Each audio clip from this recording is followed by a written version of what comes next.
Oh, our beloved kitty. Hello, friends. Hi, friends. It is we. We are. We are it. It are we. We are it. It's our slogan. It is we. Talking with famous people's primary couple, Rachel and Eric. This is gotta be the worst start I've ever done on a live stream. This live stream is about MBTI versus cognitive functions because Horsemumbler gave me a stern scolding, a most stern scolding did I receive. Oh. And why? Well, it's because I keep calling cognitive functions MBTI in videos. So, now what's funny is, first of all, this may be a little bit slow to accumulate people because I think I used up all my notifications for the day. Yeah, I didn't get a notification.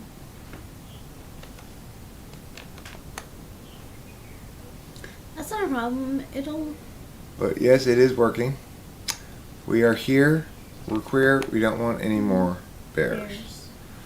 Rachel and I have been in agreement about that since day one. Mm-hmm.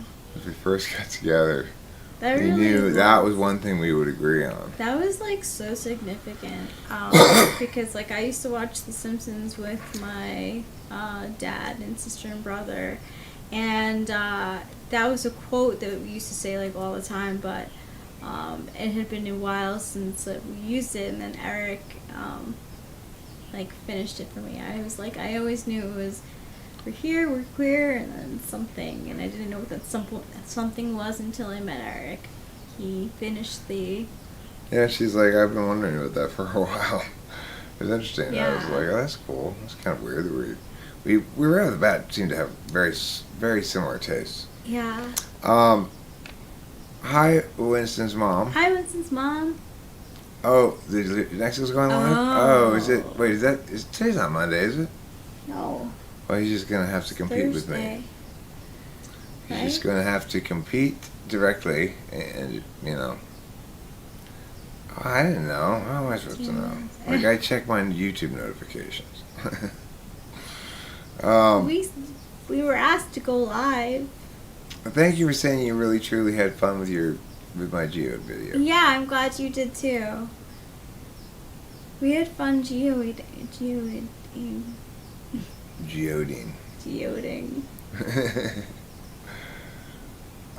Okay, so let's talk seriously about the subject here, which is MBTI versus cognitive functions.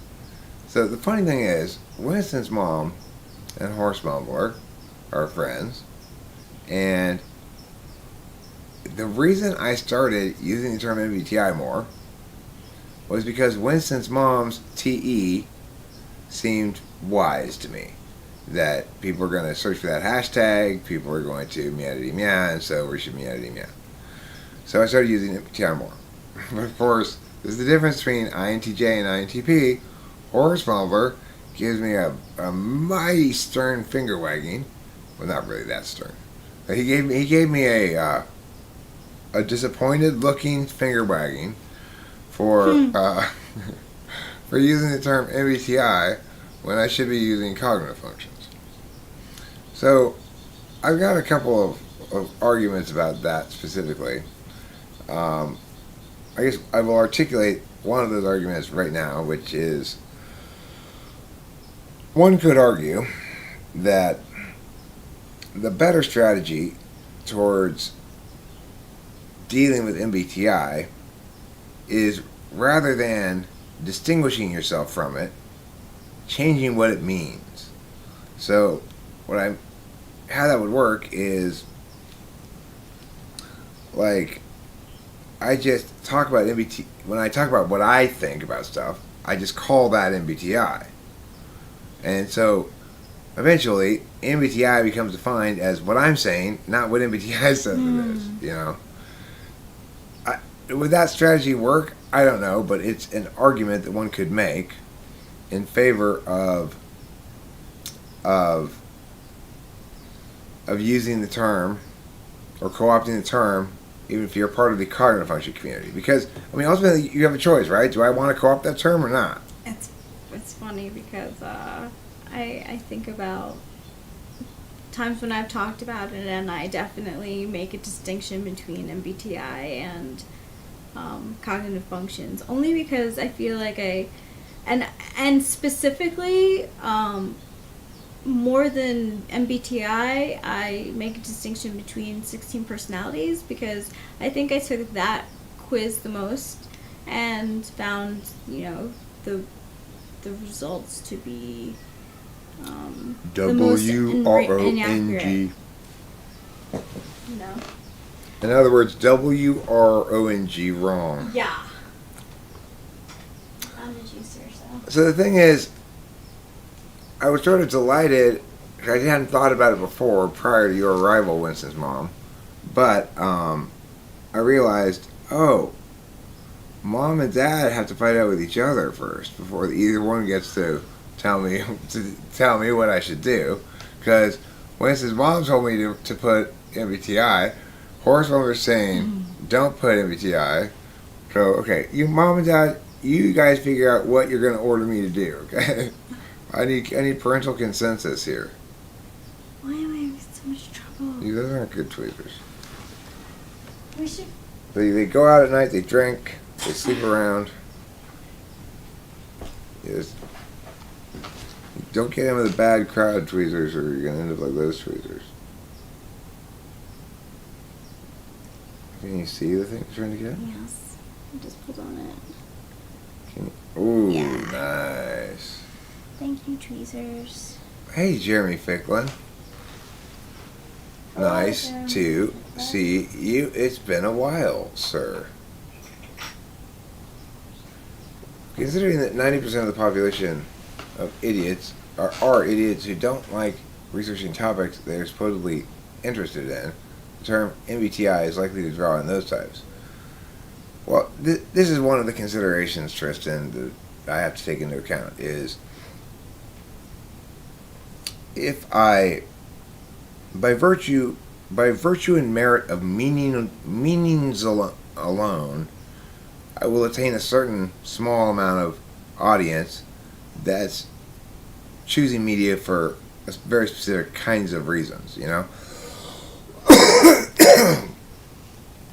The more I'm able to both provide all that meaning, but also provide more aesthetically pleasing things for the eyes, and or convey those meanings more clearly with less off-putting jargon, then I think it's a good idea, because I also have to be concerned with whether or not I'm going to be more or less successful, not just with I mean, look, we could all sculpt in my ideal world.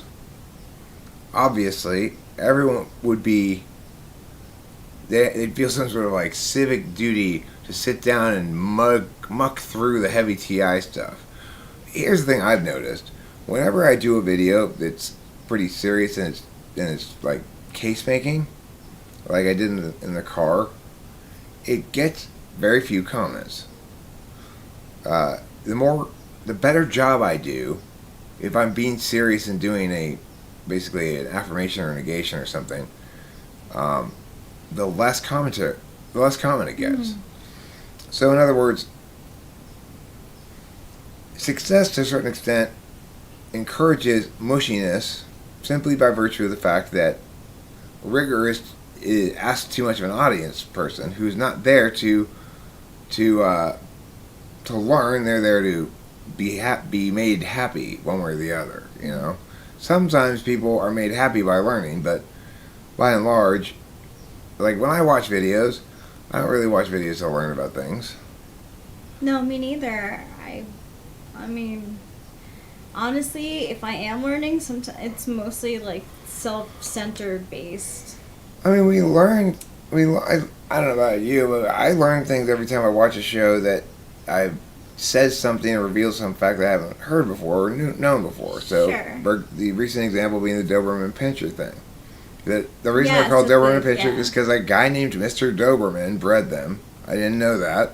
And what I didn't know also is that he worked up from the small ones, not down from the big ones. In other words, that the big Doberman Pinschers came last, not first, even though the big ones are called Doberman Pinschers, for which you can insert an implied regular. And the little ones are called miniature Doberman Pinschers, which you don't need to insert any implied whatever. So those are things I learned. I learned them watching the Westminster Dog Show. But I did not watch the Westminster Dog Show to learn things. No. I was there to watch the cute dogs. I was there to see if I agreed with the judges. Yes, and stuff. I was judging them as well too. Yeah, I like to do that. Yeah, it's fun. We have fun. Winston's mom said, what I like about MBTI is the archetype fits into the model. It takes a village, and MBTI tells you what job categories you would prefer to work in and how your coworkers will see you. I have never thought about it like that before, really. Even though I think I took an MBTI test for one of my like jobs back in college at the Olive Garden. They had me take a personality test, which was the MBTI test, but I never found out what I got on it, actually. I was just like... 57, he failed. Sorry. I didn't want to tell you. I said, man. No. I said, don't worry, I won't tell him for years. Thank you, Winston. I appreciate it. So the thing is, I as far as the job stuff, I don't dislike it. I just don't care about it really. But basically, Mac Daddy, what that tells you, if you always end up with ENFP, is that some dude is making the test who misunderstands being a girl for being dumb. Yeah, like, I got ENFP all the time when I took it, the MBTI, any sort of MBTI 16 personality test. MBTI, mostly. If your personality test reveals that you're a girl in some way, in other words, you just answer as any girl would, then all of a sudden you're going to be cast in the role of feeler. And that's just because probably mostly dudes make those tests and they're idiots.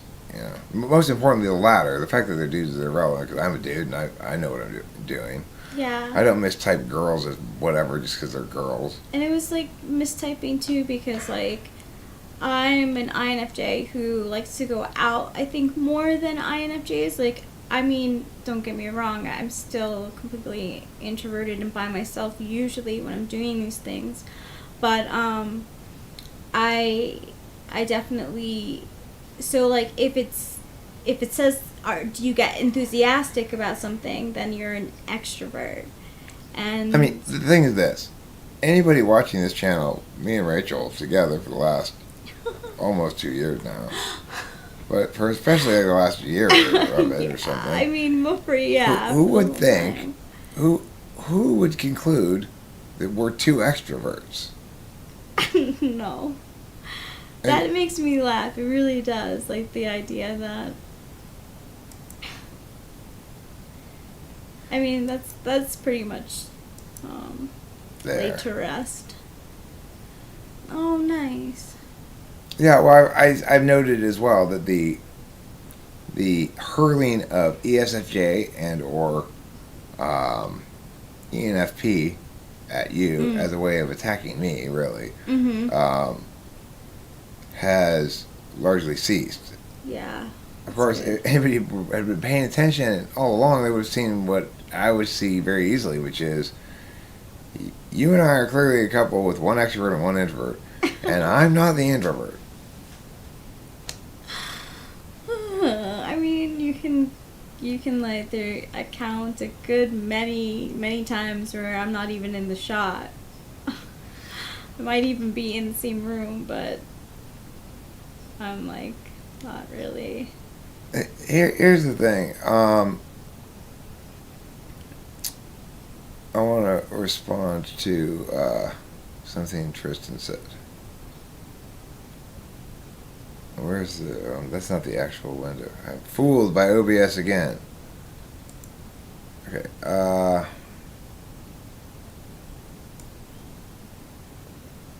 I watch things to learn. However, the things I'm interested in may not be too applicable to real life. So the thing is, I'm basically only likely to watch a video to learn if it is something that I actually am going to do. Like, for example, eventually I got around to looking up some videos on geode cutting and stuff on the internet because I wanted to do that. And so I wanted to see how hard it was going to be. But I didn't even bother looking up finding geodes. I didn't really research how to distinguish a geode from not geode. I didn't do any of the required prep that one should have done before going to the geode beds. So of course I come back with a box full of regular rocks. But the thing about that is it doesn't bother me at all, because the only reason I'm doing any of that stuff is to make a cool video out of it. Otherwise it would just be boring. Hey, Tiff. Girl Tiff. Let me say, this person has proved really useful long term in life. Tech Girl Tiff is my proof that I don't discriminate against transgendered people. That's great. Yeah. If you were just my friend, then I would say, oh, that wouldn't work. You can't be like, well, I've got a black friend or whatever. Yeah, no. But because I clearly didn't take that into consideration when hiring you, it proves that I was non-discriminatory in my hiring. Yes, he likes to say that a lot, actually. That he's Hey, non-discriminatory. I'm non-discriminatory in my hiring. Yeah. Mm-hmm. But that's not why I hired you, don't worry. It's not like some super trap where I was like, aha. You did a great job, and the thing is, you did it really slick too. It was cool. Unfortunately, Yeah, YouTube he always rules. does that as well. YouTube rules changed. It wouldn't be possible to do that anymore. Mm-hmm. Fact is, it was a really cool video on that cookie rock Lamau. I have a rock that looks like a muffin and a rock that looks like a piece of cheesecake. Seems like you are doing a good job of keeping the correct rocks. Yes. Hey, look, it's Jeremy. What's up, Jeremy Ficklin? Tech Girl Tiff, remember, don't tell me dog shit, YouTube is dog shit, because I am the spirit and soul, the body, the blood, and the heart of YouTube. Okay? If you say YouTube is shit, you say, Eric, you are shit. You are a turd falling from buttocks. Is that what you're trying to tell me? That I'm a turd falling from buttocks?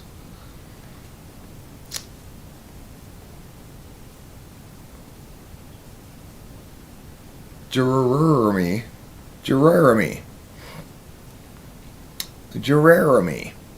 Jeremy is the person that I went to when I wanted to have somebody else give me advice about producing music. I was wise to go to him. He gave me wise words, which I've retained and thought about often since. I guess at this point I've got them deeply incorporated into my processes, so I don't really access them like that. But It sounds significant. the Library of Alexandria? Speaking of. What's going on? Are you okay, Jeremy Ficklin? Don't tell me you've caught in the COVID. Caught in the COVID? Yeah. Unlike... I'm gonna burn. Only in instances of COVID infection do you get to use the irregular form of the past participle cotton. Oh, look at all the hostility towards COVID out there. Yeah, I wonder, like...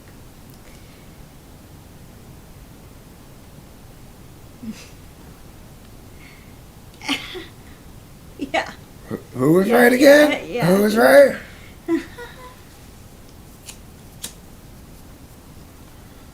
It's a shorthand way of saying finger licking. Is what it is. He leaves the apostrophe out because he doesn't want people to know his real name is Jeremy F apostrophe Lickin. Icklin. Icklin. Yeah. Ah, dude, have you tried that new strain of COVID? Fucking dang, dog. I just like melted into the couch.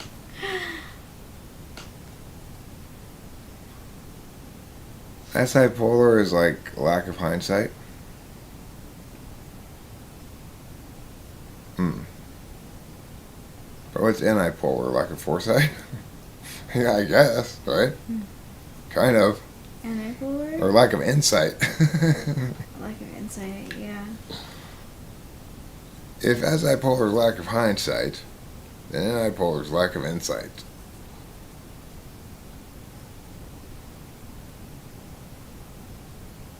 Yeah, I want to cross Northern Lights with SARS, with COVID, with OG, with Gorilla Glue number 4. I want to grow psilocybin on the plants. I want to put the plants into a dark place and then sprout psilocybin on top of it, and then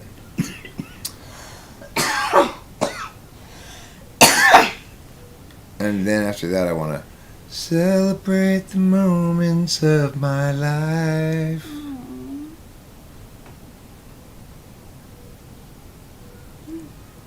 Who wants to celebrate life's moments with me? Let's enjoy a cup of international foods, French cafe coffee, Café Francais. Oh, Marilyn, this reminds me of Paris. Yes, it does.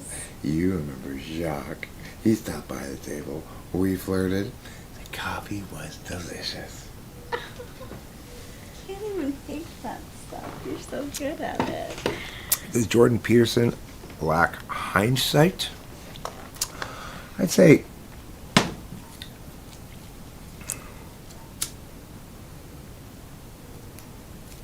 I think Jordan Peterson lacks night lights. And that's why he's always stumbling and hitting his head in the dark. Just like me and Rachel. Jordan Peterson is odd for all of his TE frame and all of his advice and everything. Boy, he doesn't keep up his supply of nightlights. Ratatouille? Rat-a-tat-a-tat-a-tat. What's my opinion on voltology? My opinion is it's silly, silly. Yes, I think it's a silly thing, and yes, I know I'm right. Because even if there are physical correlates, those aren't justifications for a typing that you have to explain in words. You can't say I can tell because of involuntary movements that you make that you can't see that I can't truly ever explain because that doesn't mean anything worthwhile. So that's what I think of altology. It's stupid and makes me go pee. I could look at you and say, look at your eyebrow chew. Look at the way your cheekbone looks today. And that's how I know you're totally gay, but I'd be wrong. Any dumb. It's too easy to win arguments. Normally at talking, so I have to do it in freestyle Broadway song form. So you know you're a real beast. Mm-hmm. My sister does she's a real beast when it comes to that sort of stuff. Is it appropriate to have conflict with bigger streamers to increase your viewer count? I mean, what did they do? You know, but what is it appropriate to have conflict with bigger streamers for the purpose of increasing your own viewer count? I mean, nobody really has singular purposes like that. Okay. I lost this one. I don't know if it's any consolation. You managed to win this one without saying a goddamn word. Well said, sir. Well said.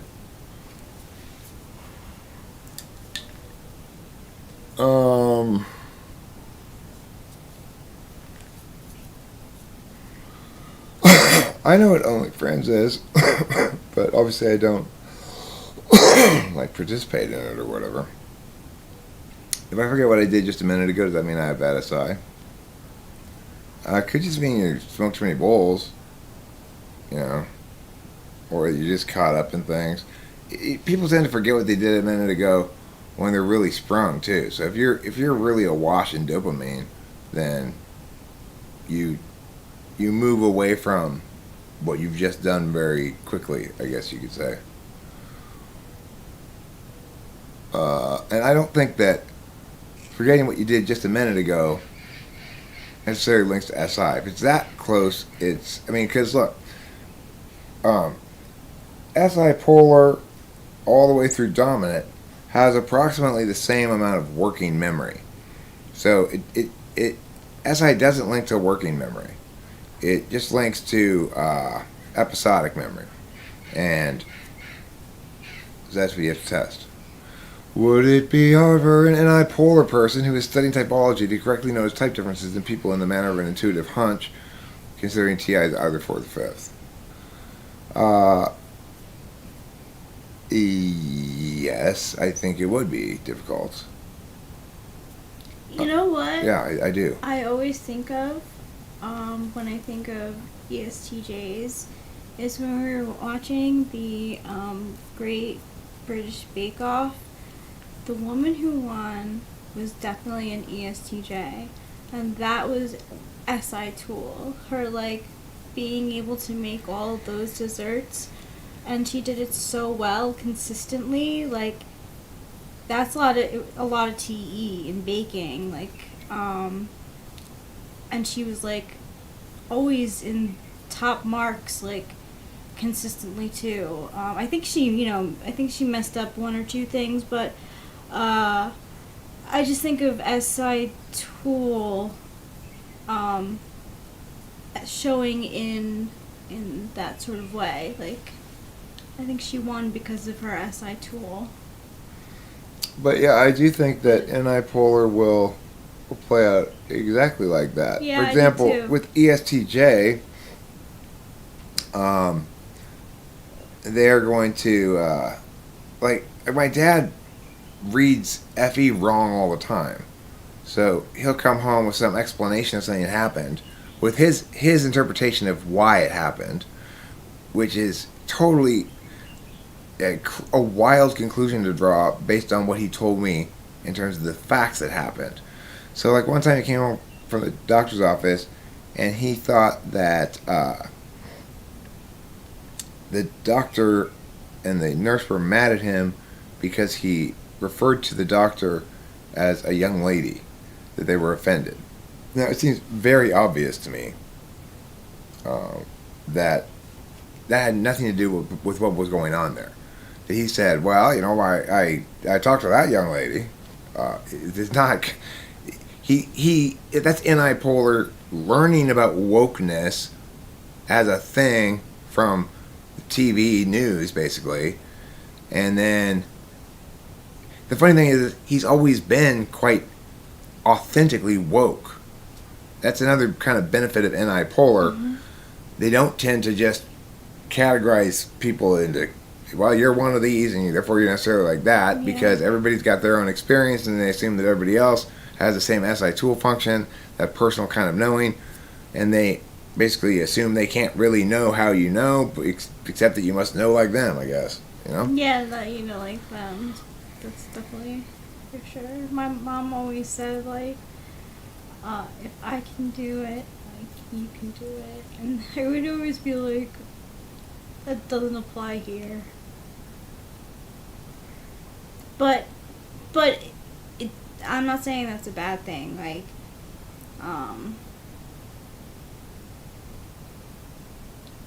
what's they a can do genetic those things. fallacy? What is? Did I make one? A genetic fallacy? What is that? It's like if I say, you shouldn't. That can't be correct. That's the same argument the Nazis used. That's a genetic fallacy because you're saying sort of the ancestral history of an argument determines whether or not it's correct. And it's basically a form of it's a form of an ad hominem fallacy, which is just to say it's mistaking the argument for the person or some quality that's irrelevant like that. It's a relevancy fallacy. The ISTJ wants to know what is wrong with you, not why. Correct. They don't really like to know why. They don't. They're not interested in the explanation part. You have to. You know what? What's it gonna cost? Unless they ask. Right. If they're driving the thing, yeah, exactly. My God, Oliver Linehan, you've opened my eyes. My mom is a relevancy fallacy. That's what I call her dementia. Dementia? You mean that huge relevancy fallacy you seem to be afflicted by? It's so funny.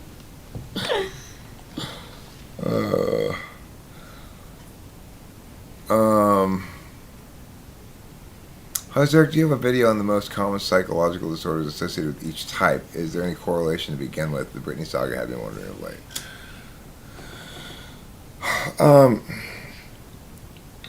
I would say the correlations with pathologies are misleading.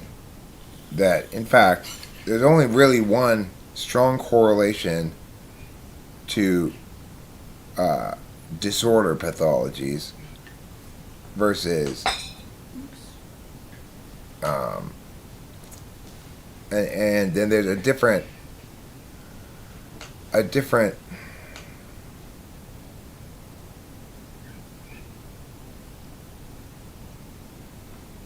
see,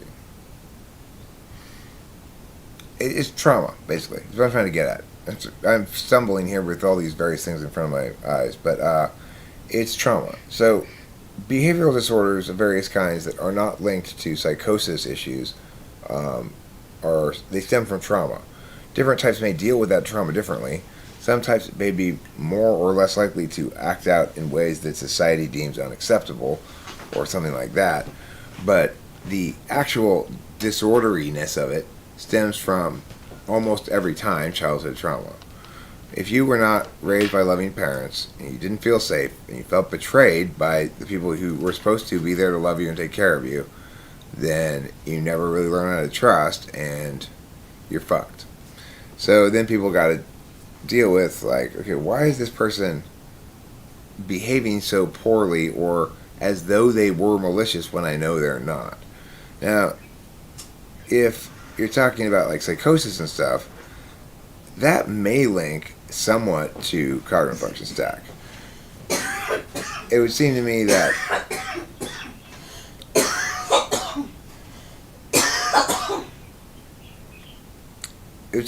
NI types are more likely to have a psychotic episode than SI types. I think a lot. What's that? I say I think a lot. And then if I don't get sleep, I think even more. So it's like Well, you're always making meanings that go broader, you know? Yeah, I know. And then, like, I find everything that I want to find on the internet. I just... That could be... What are you worried about? Oh, I haven't done it in a really long time. I haven't done it since, like, probably 2018.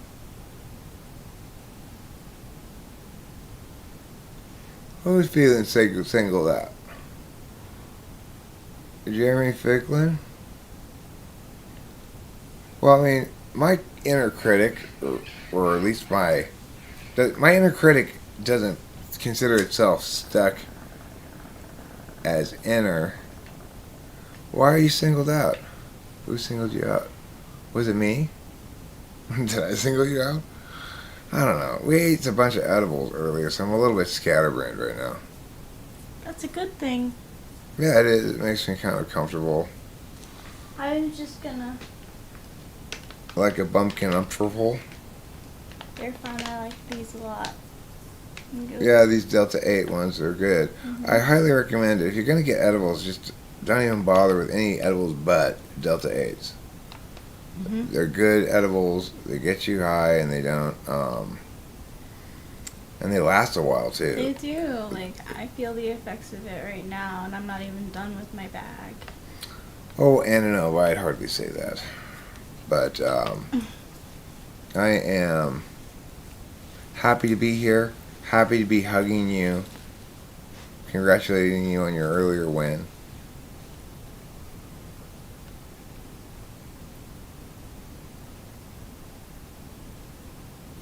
I think it's ironic that you're a TE demonstrative and your dad's the ESTJ. Like, in the Geode video, at first you're just vibing and then you nerd out over power tools. A Delta 8. Octo. Octavio. How do we vote for what? Oh, I could put a, I could put a poll up, like, what's better? MBTI, cognitive functions. Yeah. I mean, the funny thing is, that ridiculous poll right there is way more interesting than, like, the poll I saw Frank James put up earlier today. Just, oh, dude, dear Lord. Why would you put that there as your poll? It was so boring, I genuinely can't remember it. I know. I saw it too, and I don't remember it either. That's not what I'm doing. Okay. What's better?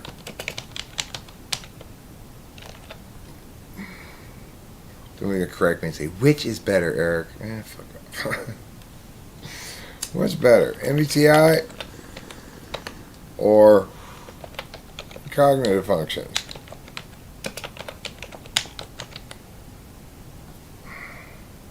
Really? Oh, I might as well add Big Five to it, too. Let it compete in the mix.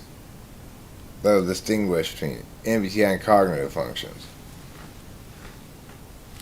I'm gonna vote now.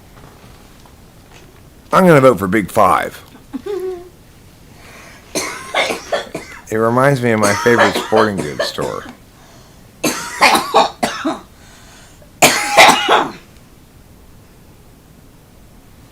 Lemons Understand Me asks, if you could have any lifespan, what would you choose? That's a good question. When do I have to choose it? Right now? Or do I choose it at the beginning of my life? What kind of lifespan are we talking about? Well, I mean, you could live 1,000 years. Oh. You could be of a species that, basically gets to transfer onto your own self the quality of a species that lives 1,000 years. So I would say... Oh, that's the Frank James poll? Assuming I retroactively... Like, I stop aging until I catch up. Like, okay, so right now I'm... Let's say half of my life is done, because I plan to live to 100. So then, I'd have to stop aging until I hit 150, if I was to choose 300, If I were to make a Broadway show, it would be called, just like one act Broadway show, it would be called My Dirty Phone. That's a good, that sounds like a, you have to, Oh, yeah, you have to do that stuff, yeah. You have to do that kind of stuff. Flips. I was just thinking, when you said a good name for a one-act show, what popped into my head, I was waiting to see if you were going to say it, was Swivel Hips. That is good. I wasn't on the same wavelength there. Apparently not. 'Cause I guess when I think of Broadway shows, I think of ladies dancing on stage or something. Yeah, they do that. Yeah, like there was this one that I saw. Like I would think, I think that probably the show. I don't know. I've never seen Book of Mormon. I don't know how they dance in that. I would like to see Book of Mormon. I've heard Me very good too. things about it. I've never seen it. I really don't. I don't want to be pushy here, but I really want to know when you had your DMT breakthrough. Was it a visual, vocal, or just came to you? Or was it being just energy? It was none of those things. It was. I mean, visual for sure. It was just this clear, overwhelming rush of serotonin, I guess. Or you go, Mhm. and everything's moving. Yeah. Off the charts, and then I started talking. Here's the thing, though. Like Yeah. Yeah. You were just talking. If you like cognitive functions, and you think there should be a scale rather than preferences, well, you're wrong on two counts. One, saying that it should be some sort of sliding scale or spectral kind of thing is wrong. And number two, the alternative to that is not preferences, it's habits. Yes, I'm a teacher and a debate coach.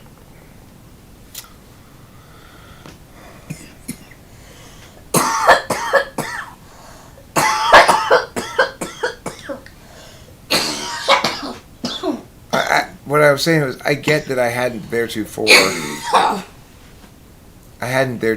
gotten the full impact of the DMT. That what I was experiencing in that moment was not just quantitatively different, but qualitatively different. Yeah. That it subsumed my, I guess, super ego, so to speak. To use a term that I shouldn't really use like that, but whatever. That it overwhelms my my mind your manners guy. So like, I never really got a full hit. I had to take probably six in a row, full blown. But cause I was coughing, it made me cough. And then I laid down after I took a bunch of hits in a row, and then I saw kaleidoscopes, just a kaleidoscope pattern all over the wall. And when Eric turned off the lights, everything looked like lasers. But then the next day, I just felt like poop. I really did feel the serotonin drop. I was I didn't like the way that I felt the next day. That's my experience with DMT. I've had an experience with salvia that was, I guess I just blacked out. I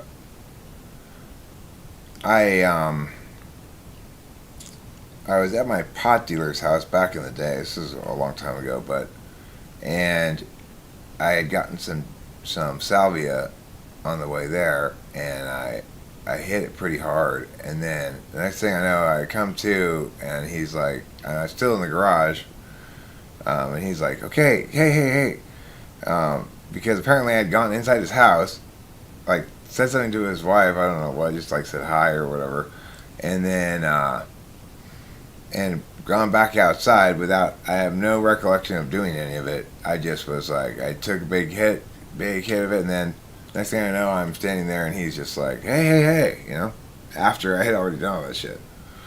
So that was the last time I did salvia. But the thing is, every time I had done it prior to that,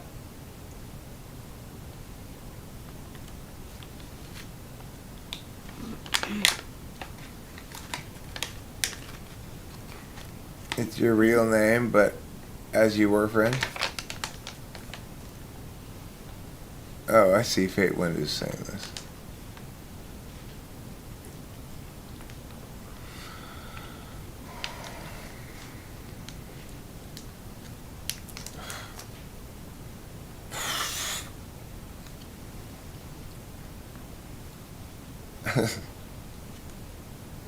I like it, Jeremy. Okay?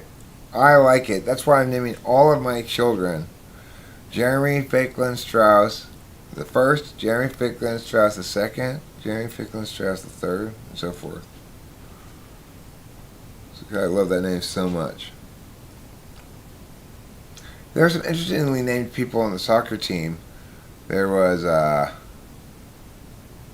British. They have Stones, Kane, Rice, and Trippier. Now, Kane isn't spelled like a regular cane, like a walking cane, but it sounds like it. And then Sterling, too. They've got a lot of players who their names are words. Why do you think TI is limited? TI is limited. It's a weird question because, like, what would it mean if it were unlimited? It's just that.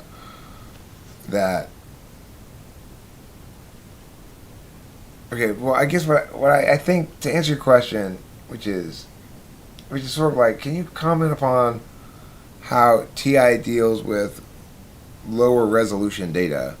Then sure, which is simply that TI is a definitional matter. It deals with definitions, and those words that we have definitions for can be replaced with letters easily enough. So if I say, if A, then B, and B, can we conclude A? And some people think about it. I repeat it a couple times to think about it, and then I say, they still don't answer. I say, would you like me to use words instead of letters? And they say yes, and I'll say, okay. If I get a dog, then I will have to feed it. I have to feed it. Does that mean I necessarily get a dog? And the answer is no. Because it doesn't say if and only if. Do I believe in an objective morality or universal moral truth? Yeah, absolutely. Me too. Of course, it's important to remember that there's only half of the moral equation is objective. The other half is subjective. So the objective half of the moral equation is the negative moral prohibitions. In other words, one can logically support, provided a couple of axioms or a couple of basic points of agreement upon which the only way to not support the claim that it's an objective moral truth is to refuse to answer any questions that have any moral components. And since that's just being stubborn rather than actually making any arguments, it's unavoidably so that at least negative moral prohibitions are objective morality. But positive moral indications are subjective or specific to the individual. To the extent that they have a truth value as moral status, which is to say like immoral, wicked, or moral, acceptable, or moral, good, which are just like sort of separate things. I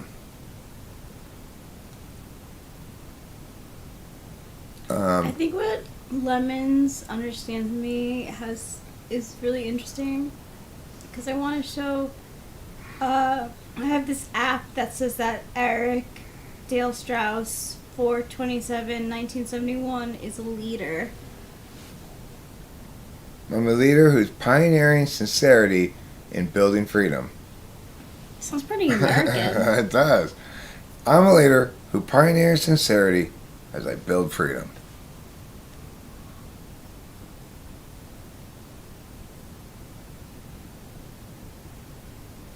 Yes, that's exactly what I'm saying, Rick Lorenzo.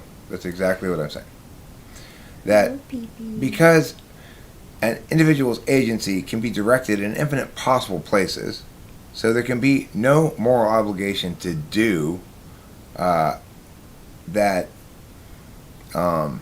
doesn't immediately run afoul of the fact that you need to know another person's more mental state of in a moment to be able to be safe for sure whether they should do it.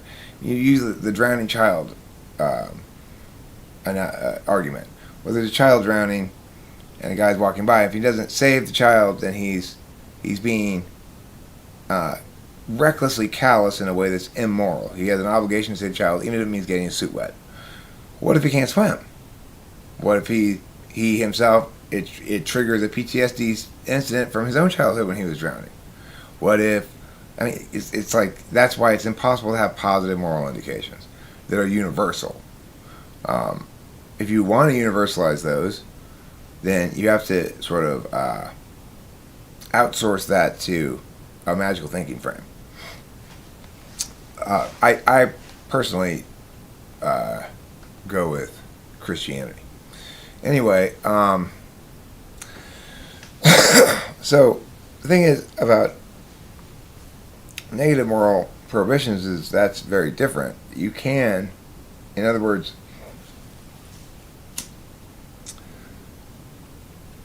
if I stab you, basically that's always wrong. But the thing is, we can define the prohibition more carefully than that. We can exempt out things like self-defense, and that's a perfectly acceptable thing to do, because it doesn't undermine the foundational principle of the thing.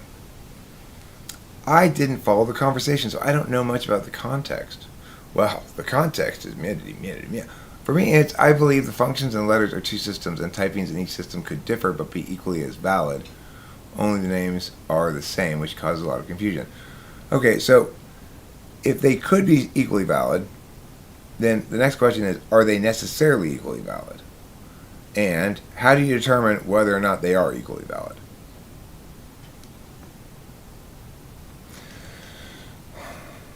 There's some big questions. Who's the music producer? Sixerus?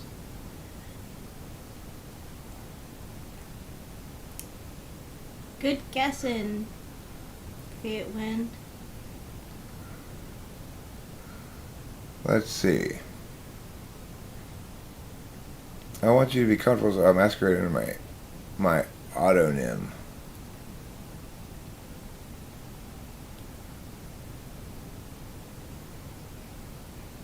Eric, do you have the desire to be the leader and getting cognitive functions out of the pseudosciences category? I guess I do. I would have answered that question no. Except for the fact that obviously I do. Mm-hmm. So it kind of takes me by surprise to discover that I do. But I think it feels like the same thing as it always feels like when I feel like I should do this. It's just like, okay, nobody else is up to the task. For a variety of reasons, good or bad. Not necessarily bad reasons. Where's the size of it? Oh yeah, I want this to be at this one. Muggity to the meow, as per meow. Mm. There, that's better. That is better. That is so much better now. How aesthetically pleasing.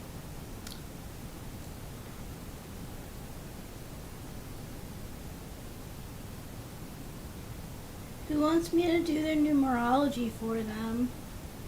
All you have to do is put in your first, middle, and last name and your birthday, and I can show you your numbers. Well, that's cool, Sixerus. If I know your work, that's great. I would love to know who you are then, but it wouldn't make me uncomfortable. Might make you uncomfortable because maybe I'm not quite as fond of your work as you think I am. Who knows? Oh. And why would that make me uncomfortable? What? Oh, God. INTJ humor.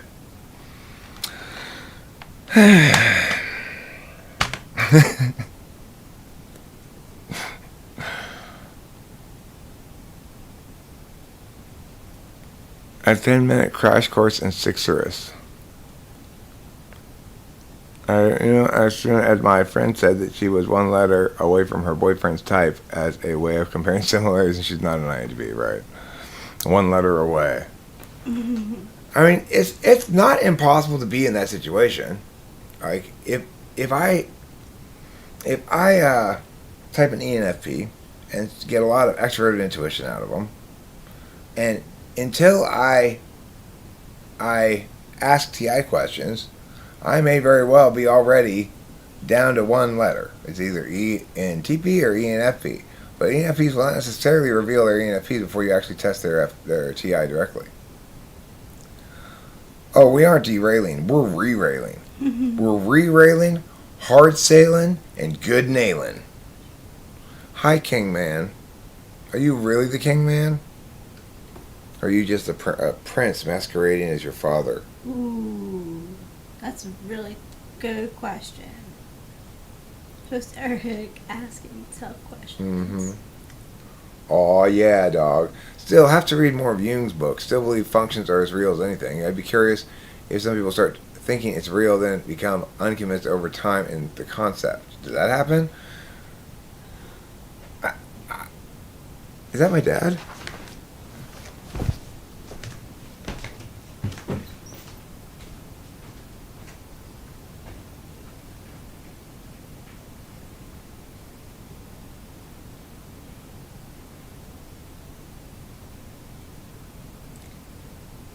If it's his dad, that means I have to do all the laundry tonight.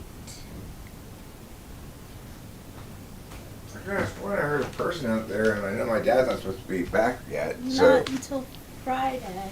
But No. I'm pretty sure it was just the air conditioning turning on. Okay, that's good. So I have a dab I want to smoke, but nothing to smoke it with. Do you know any life hacks to get to smoke a dab without a rig or any weed? Sure. You just hot knife it, you know. You take two regular flat knives, heat up one of them, put it on the other one, stick it to the other one, get a tube like, you know, like a big straw, like a boba straw, and then put it, you know, get ready, and then as soon as you hit the knife, the cold knife to the hot knife, like that, you just gotta hot knife it, just like hash. When you don't have a hash pipe. Hash Pipe is a great song. I am glad my life experience is coming in handy so that I can mentor younger people like me on important issues like this. Seriously. Dabbing Flight, thank you for coming to me with a question. And I am so happy I was able to provide a good, satisfactory answer. Winston's mom also asking the good questions. What is a dab? A dab is a concentrate of marijuana. And it's usually in either like a sticky, hardened like crackle. Show your vape. A dab, if you put what's in that vape thing on some hot metal. Yeah. And smoke it. Like there's various dab rigs, but you just get a nail for your bong, which is it's not actually a nail, but it's called a nail, which is and it can have a platter. So that that's the oil, I believe they call it. Yeah, that's oil because it's viscous enough that when you tilt it around, does it move? Yeah, it does. Okay, so yeah, that's oil. It's I like it. It's really nice for when I go on walks because I don't have to worry about the wind. And it's also discreet. Worry about the wind. Yeah, I don't have to worry about the wind. Not worrying about the wind is really nice, like being T-polar and such. Don't worry about the wind. Don't whisper at the winter. Because the whimpering willows come near. That's so poetic. Yeah, very poetic. There you go.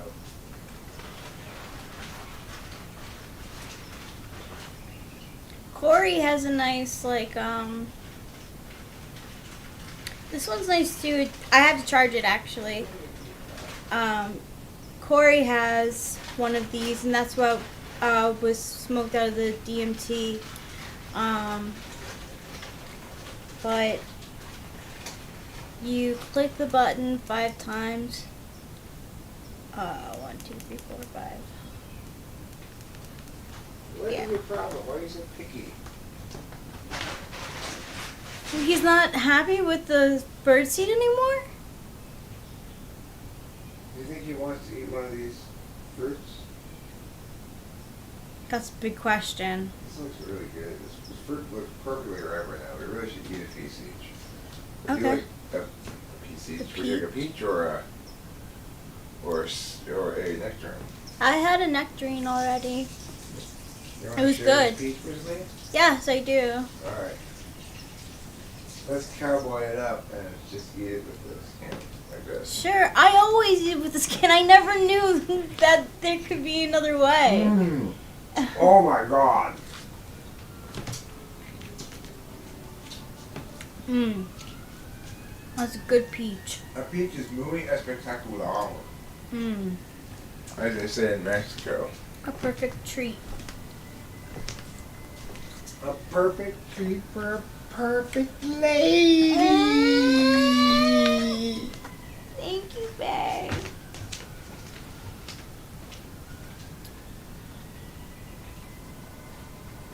We were talking about our critical parents slot, and yes, the term critical parent was used.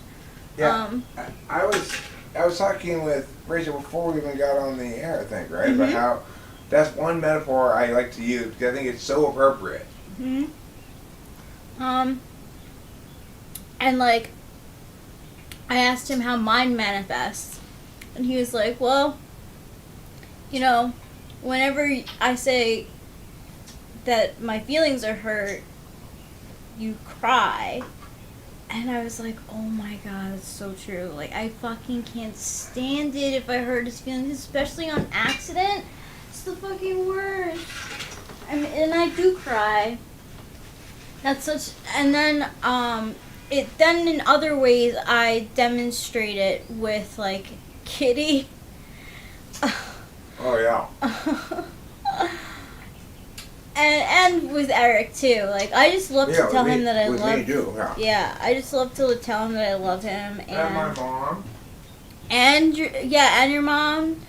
Your dad, I try to reserve it for some reason. I don't know why, because, like, he doesn't... Wait, so you still call him Mr. Strauss?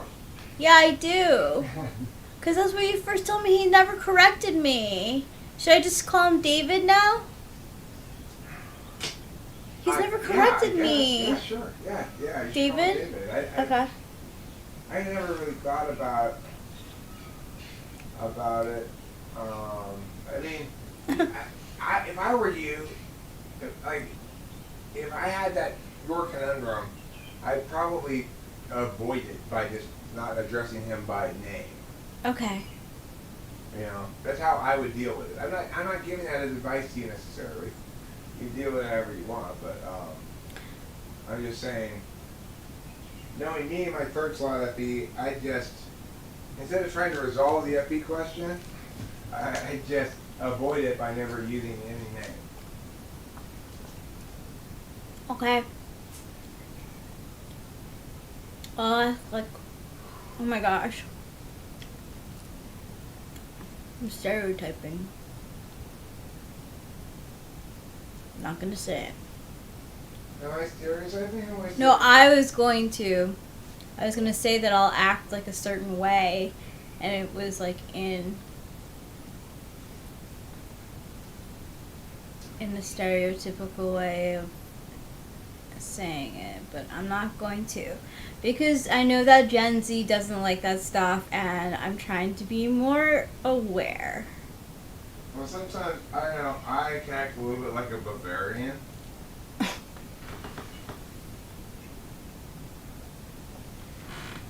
I'm so glad.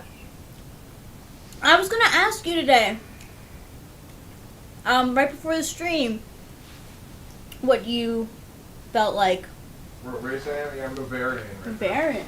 Yeah. People Does that think it's mean the you're same not- thing as German. It's not. Bavaria is different. Don't lump us in with Germany, okay? We're Bavarians from Bavaria because we're very different from Germany. Mm. God, you're so sick of people saying, oh, that's in Germany. No, no, no. It's its own region. I had no idea. Learn something new every day. What's the capital of... Are there capitals? Bavaria is the capital of Bavaria. Really? Yes, Bavaria City, town. Bavaria is the capital of Bavaria. Okay, well, it's technically called the municipal city of Bavaria town. The municipal city of Bavaria town. But we just call it Bavaria town, or just Bavaria, or Bav, or Ba town, or BT for short. So, but the main thing is that it's not Germany. That's right. We're Bavarians. We were Bavaria long before anybody ever talked about any Germany. I tell you what Germany is. It's a germ that's infested Bavaria. Really? Yeah, we should be our own country. In fact, all of Europe should be Bavaria, except other people stole it from us. Other people stole Bavaria from you? No, the I rest have of to Europe change from the that. Bavarians. They let us keep. We held on to Bavaria, but originally Bavaria was much bigger than this. It was the size of entire Europe. That's a lot. Is type in the eye of the beholder.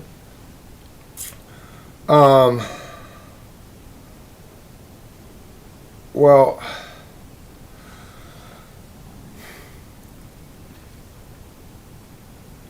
all right. So here's the thing. Absolutely not. But that's assuming you're appealing to the map level, okay? In other words, when somebody insists that you are a ENFP, even though you think you're a INTJ, they may or may not believe it or think it or whatever. But one person's wrong and one person's right, and that's not going to change. So once a type is settled on, because the person's been typed adequately with sufficient attention given to where we can draw strong correlates and stuff. Go ahead, Rachel. Winston's mom says, is type in the eye of the beholder. Give me a hammer and behold me. I will hammer my thumb. Have you hammered your thumb before, Winston's mom? I've never hammered. Well, that's not true. I've definitely hammered, but not hard. I've stubbed my toe, though. Yeah, to where it was like purple. Stubbing of toe happens more with me, personally.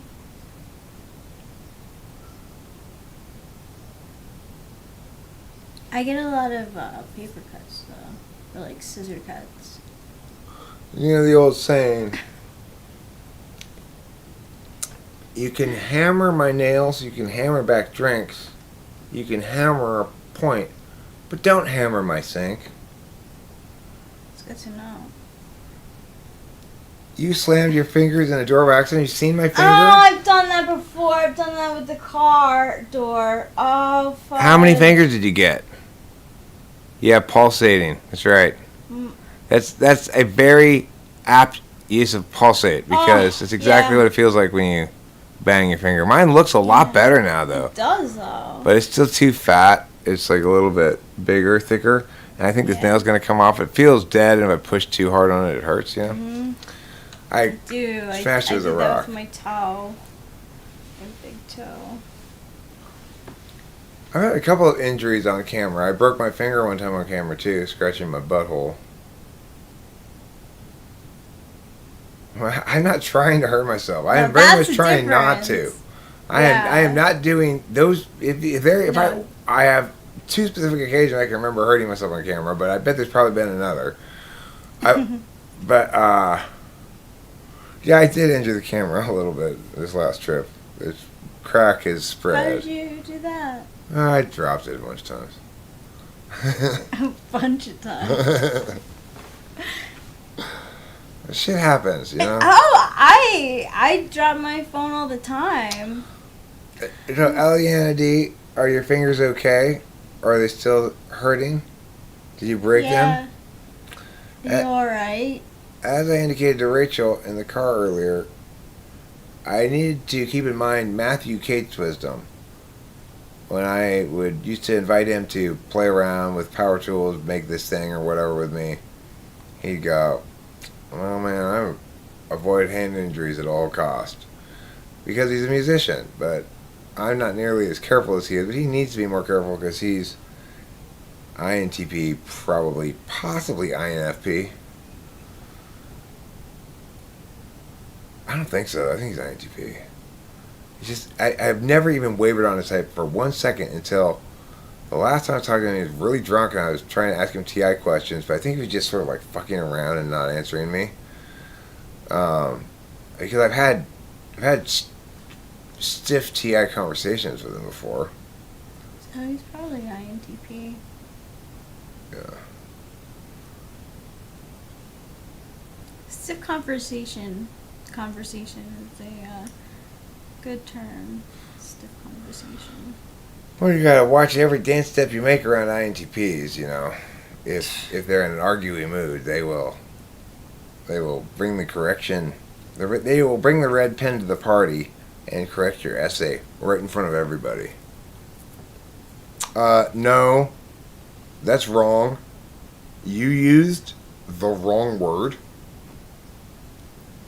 I find that INTPs go to, or I would advise that INTPs go to INFJs for advice because we're their beneficiary. Yes. And we give them good love advice because they can't like see it sometimes. I don't know. I feel like deep conversation. I don't know. Well, okay. So this question is strategic or tactical. If we have to define those terms to answer the question. If we want to define tactical as that which requires more responsiveness in real time, and strategic as that which requires more foresight ahead of time, then you would say that TI is foresight and TE is responsiveness. Because, of course, TE is determining the logic of this system, whatever it is, that's not the universal logic. So that's what And he smells like coffee.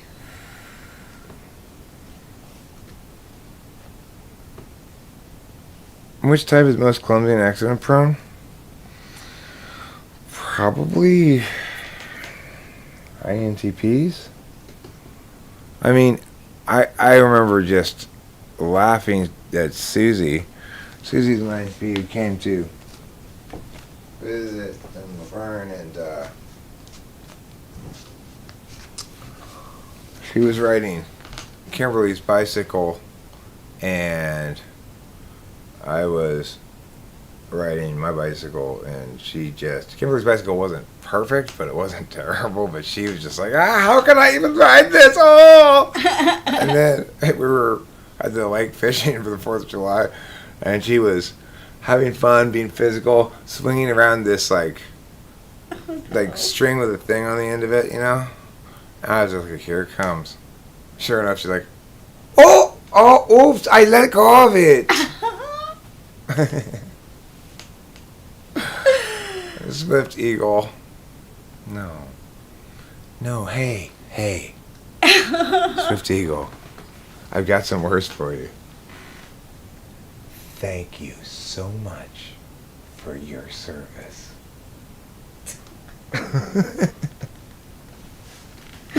How do you like that? How does that make you feel, Swift Eagle? Does that make you feel good? Are you feeling just like, wow, I finally am recognized. I'm finally appreciated. What MBTI and socionics doesn't point out is that ENTP and ENFP are both naturally good debaters, just using different tool functions. From a moral side, FI; from a word accurate side, TI. I mean, Fate Wind, I think it's great that you voiced an opinion about it. Would you like to hear my opinion about it? Somebody would actually know something about it? Or no? You just want to tell us what to think about debate?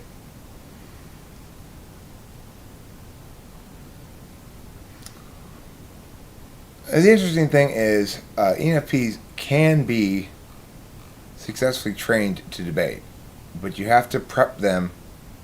It's a very TE process, you know. They're certainly not nearly as naturally adept at it as ENTPs, and they're kind of a mess. I had this ENFP LDer who put together this really good case, but didn't want to share it with any of his teammates or me, even though I was helping him put it together, because he didn't want it to get out. He didn't want anybody to get a heads up on it before he ran in a tournament, and I don't think he ever ended up running in a tournament all year long. It's like he became so attached to the case he had made and how perfect it was and how he prepped out responses for everything that he didn't want to spoil it or something. It's weird. I had an ENFP assistant coach in policy debate. Worst hire ever made. Worst hire ever made. No offense. The thing is, he's probably never going to see this video. What the fuck is his name? He's now in China. He ended up marrying this Chinese girl and staying in China after I shipped him off to China because I was like, okay, I cannot deal with you anymore. He's such a mess. He was such a slob. And he was so just ADHD in the, like, 7 sense of the word. Like, he had trouble sticking to tasks, and he just fucked around a lot. And, you know, it's like, the thing is, when I hired him, I actually thought at that time that this thing that I was reading, he had written, but he hadn't written it. So,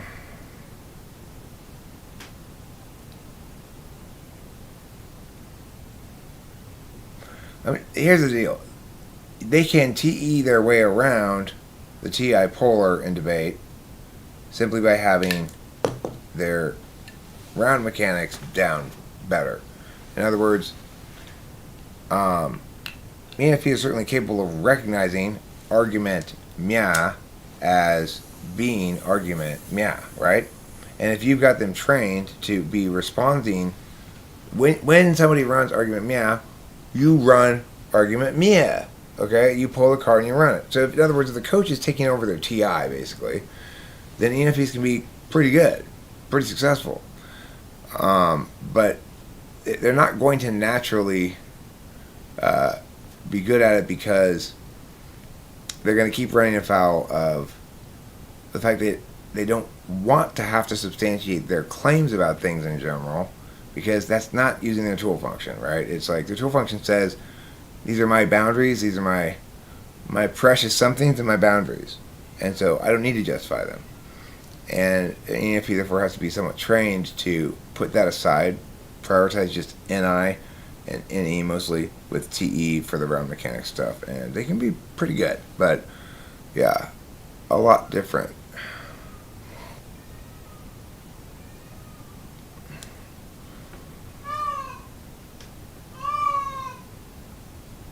I mean, Fate Wind, I don't know how you feel at all, but I can tell you for sure that whether or not you feel combative, your decision to say this stuff about ENFPs and ENTPs both being good natural debaters was definitely a combative style provocation.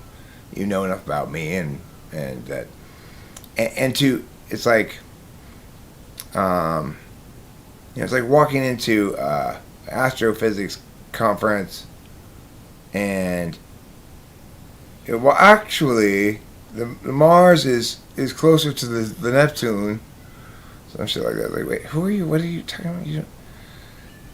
I mean, it's like I've actually worked with shit tons of debaters, right? So you're coming in here and just being like saying something factually untrue that sociology supports and as taking as an assumption to work from about debates particularly, and is brazenly, FI tool. So and brazenly an attempt to be combative or provocative. So regardless of how you feel, that's your behavior. Ideally, your behavior and your feelings would match.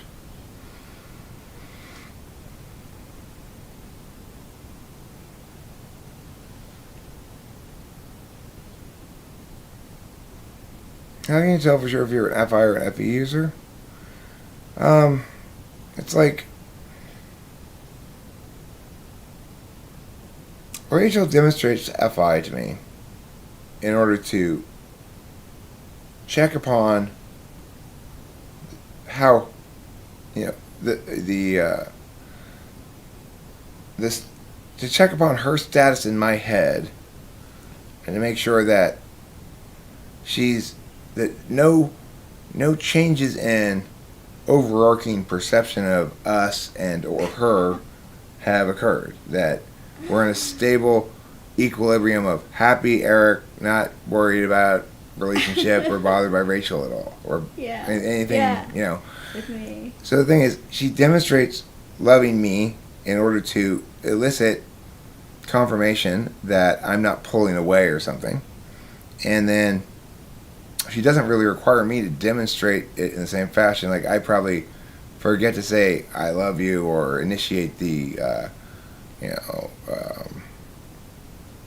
nice words to each other. She's more likely to initiate them, and sometimes I'll forget to even reciprocate. I'll just be like, well, thanks.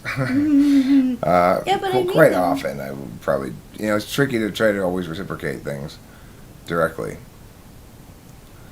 Well, ESTPs and ESFPs are both great fighters. However, what the ESP is better with is a weapon the ESFP best with their body. Again, it's tool function difference. I mean, that's a great analogy, Faye Wind. The problem is, fighting correlates much more strongly with SE.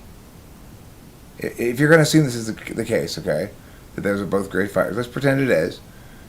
We're all going to agree that the being a good fighter correlates a lot more strongly with SE than it does with either of the judging functions, because fighting's not a judging kind of behavior, okay? In contrast, extroverted intuition, whether it's paired with introverted thinking, the communicative logic, or introverted feeling, the non-communicative logic, is going to make a massive difference in the sport of logical communication called debate. Obviously, I mean, but they're strategists in very different ways. You keep ignoring the field. You're saying, hey, listen, ENFPs and ENTPs are both great baseball players. Mm-hmm. After all, ENFPs doing a great job there on the soccer field with the soccer ball, and ENTPs doing a great job there on the baseball field with the baseball. Yeah, that's not the same thing, right? So, you're right that ENFPs are the very best at debating over which person they want to be with, at resolving matters of conflicting interests within themselves. Like, this is precious, and this is precious, and this is precious. I have to make a sacrifice somewhere. They're great at having those kind of debates. But those are private debates. Those aren't public debates.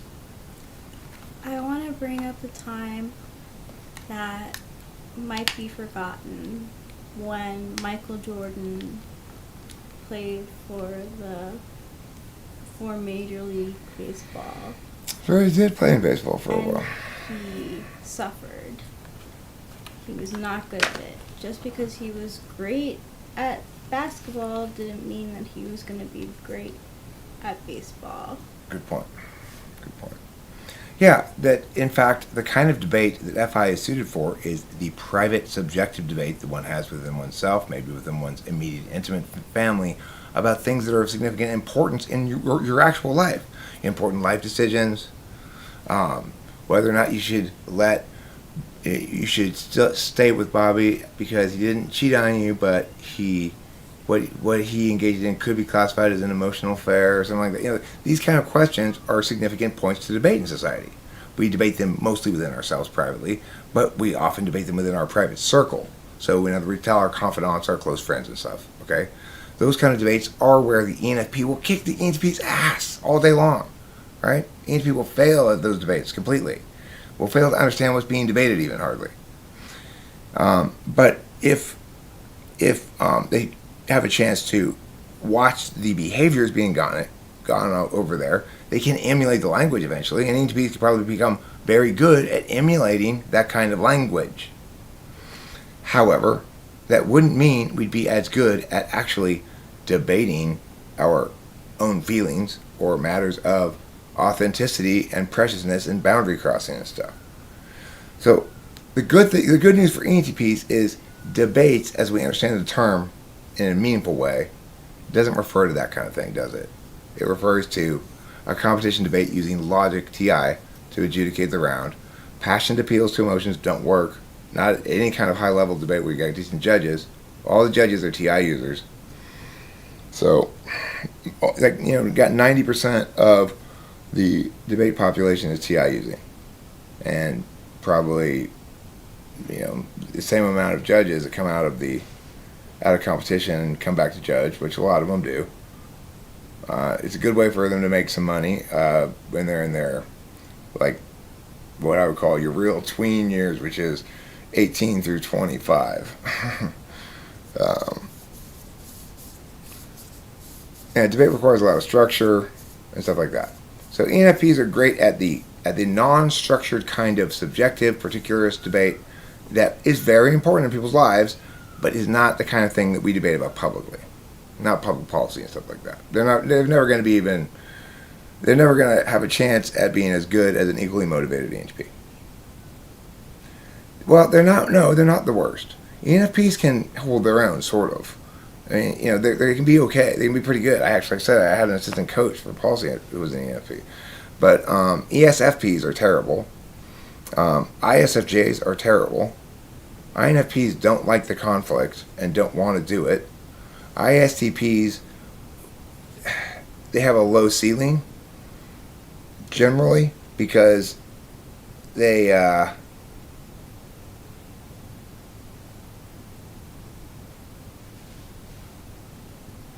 I mean, Fate Wind, I don't know. I don't think I've watched Vouch, but if in fact the person were a good debater, then we probably wouldn't disagree very much. Because to be a good debater means to be careful in making your claims. To be careful in how you phrase the things that you affirm and things you negate.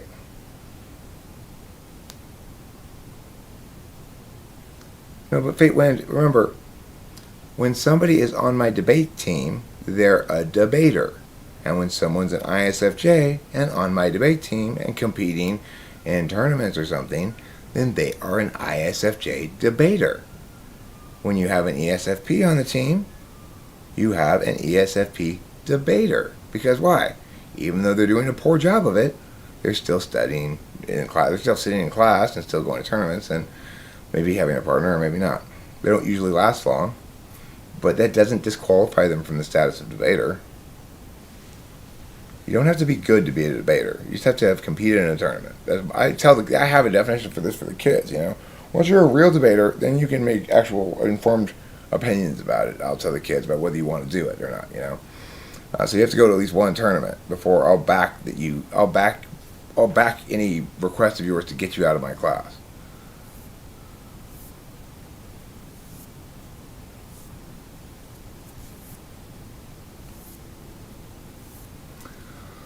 Well, I mean, I get tired of it. I get tired of the provocation. It's like, if you want to get the best kind of sass out of me, then you're saying, okay, well, I get people in here to say particularly provocatively wrong things, and then not justify them and shift ground and just like continue to try to take pot shots without ever acknowledging that misses count too, right? So it's like people want to come in and smack me down and say blah blah blah blah blah, and then I go, well, no, and then they don't acknowledge that. Like, it's weird because it's such an asset. This will now be the third time that I mentioned getting totally sent to the aloe fields by Ananova 5 earlier, when he said the reason you don't lose any debates is because you never talk to anybody. Fair enough.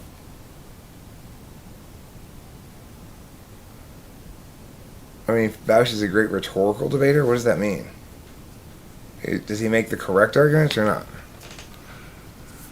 There's two components to being a good debater. There's argumentation and there's speech, right? So speaker points are awarded to recognize the fact that somebody's a good speaker, but that doesn't win you rounds.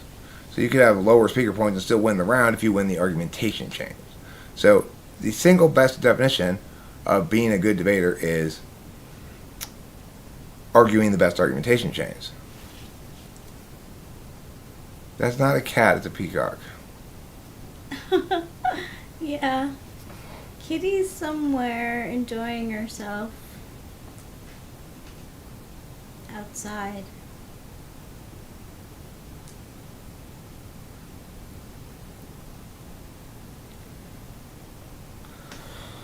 Winston's mom says, I've read Tom Brady was type professional as ESTP, so you would be using SENTI, perhaps SINFE, the memory of a certain player's skill strategy.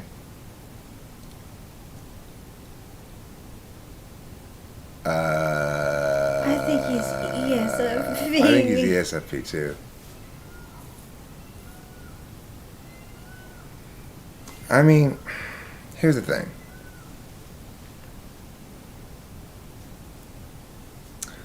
I might be up for the challenge, like now, but the challenge is this.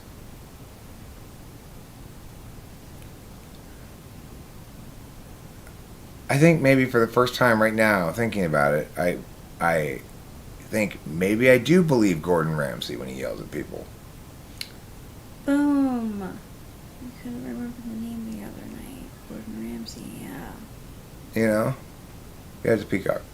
The thing is, it hurts my heart and soul to hear people being either...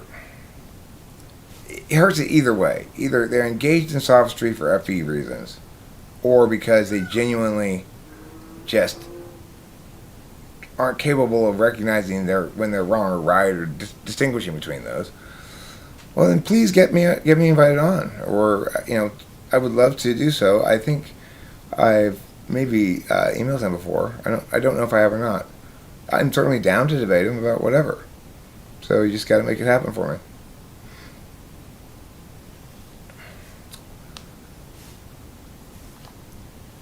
Jeez, I always hope that I'm doing the right thing. What are you worried about? What are you doing? Are you worried that sitting here might be the wrong thing? Oh my god. No, I wasn't actually. I was just enjoying the time. But I guess, like, if I were to be sitting down doing nothing, I guess, I don't know, I'd be like, but I don't know, like...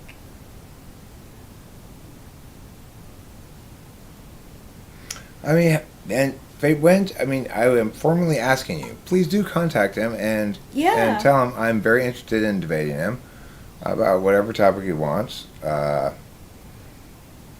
and include my email or my contact information in there, and just say, if you just shoot him an email that says, yeah, okay, here's the day, time, and topic, he'll be there. He goes. Unless if something huge comes up, and unless there's something huge already scheduled that he can't get out of for whatever reason. But that's not really going to be the case. I'm not going to try contacting him directly. I would not mind debating him. I might make a video about just responding to some of his arguments or something. But frankly, I don't. It's my job. It's like the professional cement layer doesn't want to go home and lay cement. Now, I get that I end up in a lot of arguments and debate a lot of people and stuff. That's fine. That'd be great. Well, the thing is, Rick Lorenzo, I'm up for the challenge, by which I mean I accept that I'm going to have to learn to be resignedly calm. The biggest risk that happens to me is that somebody's bullshit gets me mad. They're not answering my questions, they're scrambling around, they're trying to avoid making any actual work get accomplished in the debate round. To have a meaningful debate round, you need to have a resolution.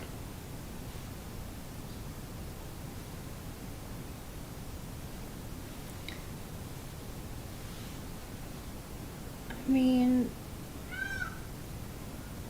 ESFP 8, Trump was able to be president, so he can definitely debate someone like that, like Bausch. There's a tic-tac-toe quality to util-deontological debates, though. In other words, there's a finite number of blocks of arguments that people make regarding the debate between util and deontology. Deontologists are mostly making framework arguments, and utilitarians are making framework arguments by segmenting off public policy as an area in which utilitarian calculi are preferred because decisions in the absence of adequate information are necessarily made. There's a certain sequence of arguments, So it's like experienced debaters know what the sequence is on those argumentation blocks. And in that regard, like two master chess people, you can kind of see a tie coming or where there's going to be what you would call axiomatic difference.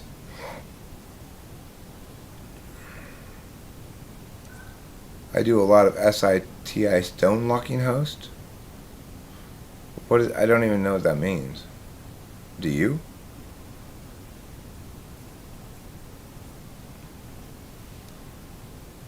Is it a TI or a TE thing if I use someone's behaviors against them as a tactic?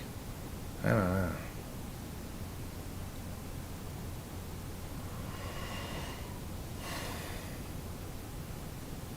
I mean, it depends what your behaviors are, right? It's like, if you punched me, then the issue is your behavior. That's all there is to be said about it. If your behavior is conveying to me vulnerability, and I'm trying to exploit that for something, then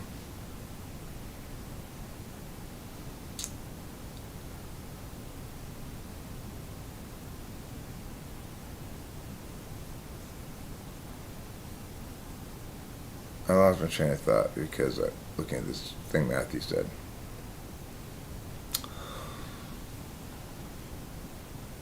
Yeah. So yeah, I would like to understand what you mean by stonewalking, or basically what I want to do is check to see if you know what you mean. I don't know what it means. I'm not claiming to know what it means, but I'll be able to tell whether you know what you mean depending on how you answer that question. Your failure to answer it thus far, pretty indicative.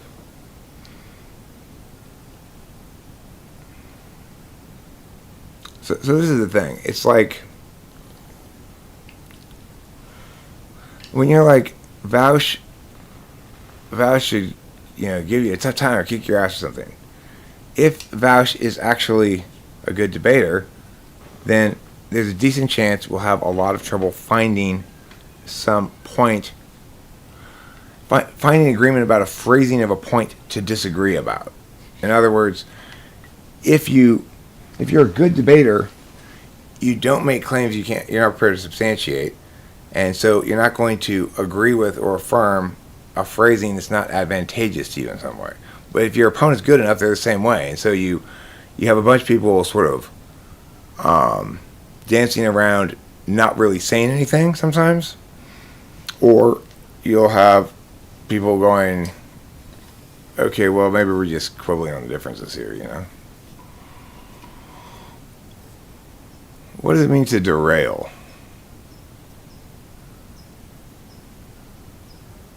Pretty much when you pin someone down on a point that you feel they didn't respond to. Well, it's not a matter of my feelings. They either did or didn't respond to it. That's objective data. We don't have to worry about feelings at all in that case. If they didn't respond to it, then it's perfectly reasonable to say, no, you don't get to go forward until my inning is over, right? It's like, okay, well, I don't like that you're on offense still, so I'm just going to start playing offense now.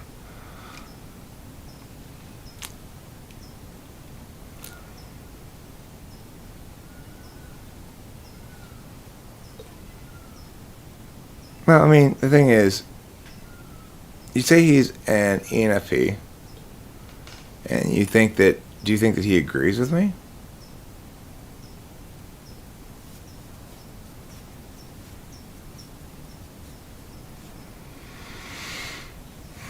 If your ego is bruised, you are lashing out with FI. If you were a bully, you would use FE against them. TI is internal logic, and your temperament could be in control. TE, ego, or unconscious. I don't know what that was all about, but it seems interesting.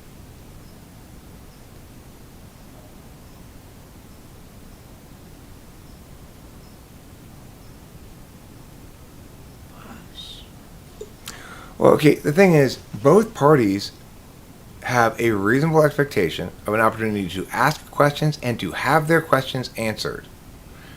If I ask you a very direct question and you won't answer it, what's your warrant for claiming this will save us $5 billion? I mean, what's the reasoning behind this claim that you're making? And you won't answer the question. That means something definitive. It means the judge should not consider that claim standing any longer, at least as soon as I then rebut it.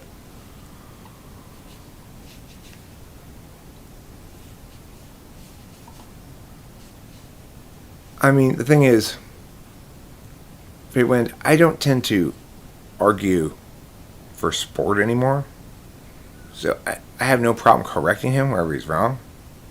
And I will argue the correct position with ample clarity and robustness to win the round. But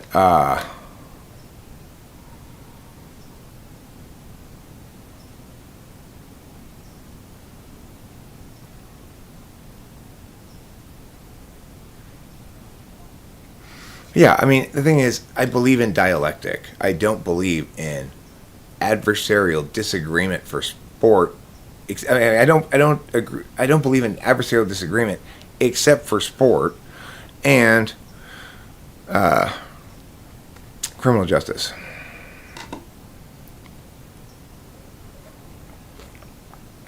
It shouldn't have a place with. It shouldn't have a place in politics. So Fate Wind, Morridge makes it sound like you don't really understand what Vouch's positions are very well. If you don't understand what his positions are, then certainly your perspective on whether or not he's a good debater is irrelevant. Because if you weren't able to understand his positions, then your perspective on his debatability is pointless. It's because you have to be able to understand positions in order to judge a debate round correctly.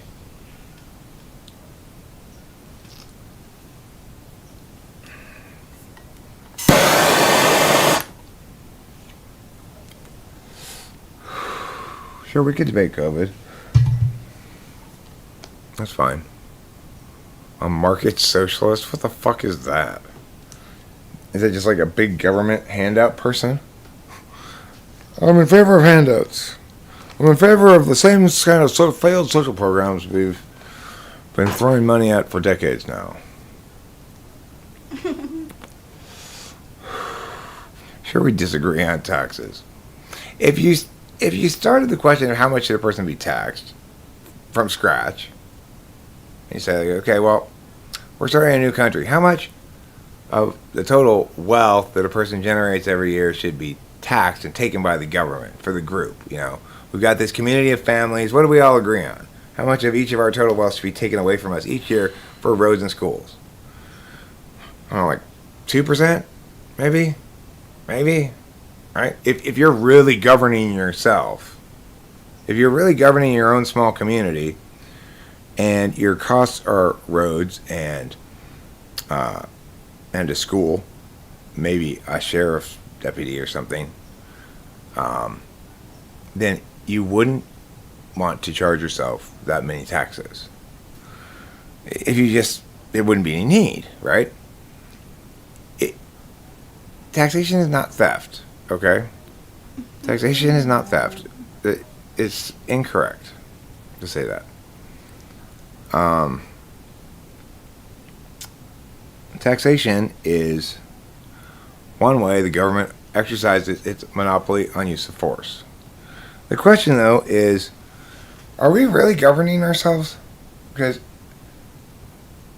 if I take any actual human being and put them in an actual situation where they are actually governing themselves, and say to them, now, how much of your money should be put into the community pot, okay? And they get to just pick the amount, you know, as much as you want to donate, right? As much, then nobody's gonna donate. They're gonna say, how much of your total amount of money that you bring in do you want to donate? Nobody's gonna say 34%, right? Who's gonna say that? If you play like professional basketball, trying to make $1 million a year, you're really making $660,000 and paying $340,000 in taxes.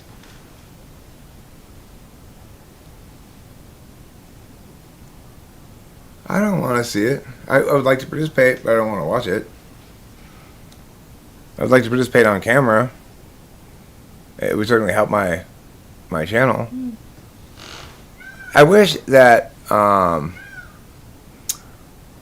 Fate would direct more of his energy towards helping making these things happen and less towards provoking me.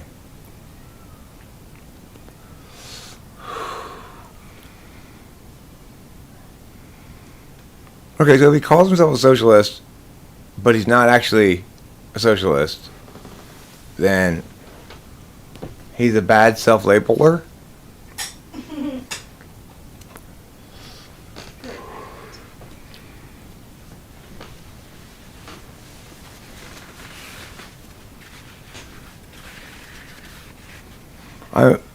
I'm surprised to see he's got 4,200 viewers on a live stream. Is impressive numbers, incredibly impressive.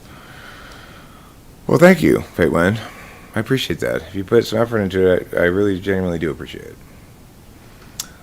I want to collaborate with people. I accept all collaborative invites pretty much, and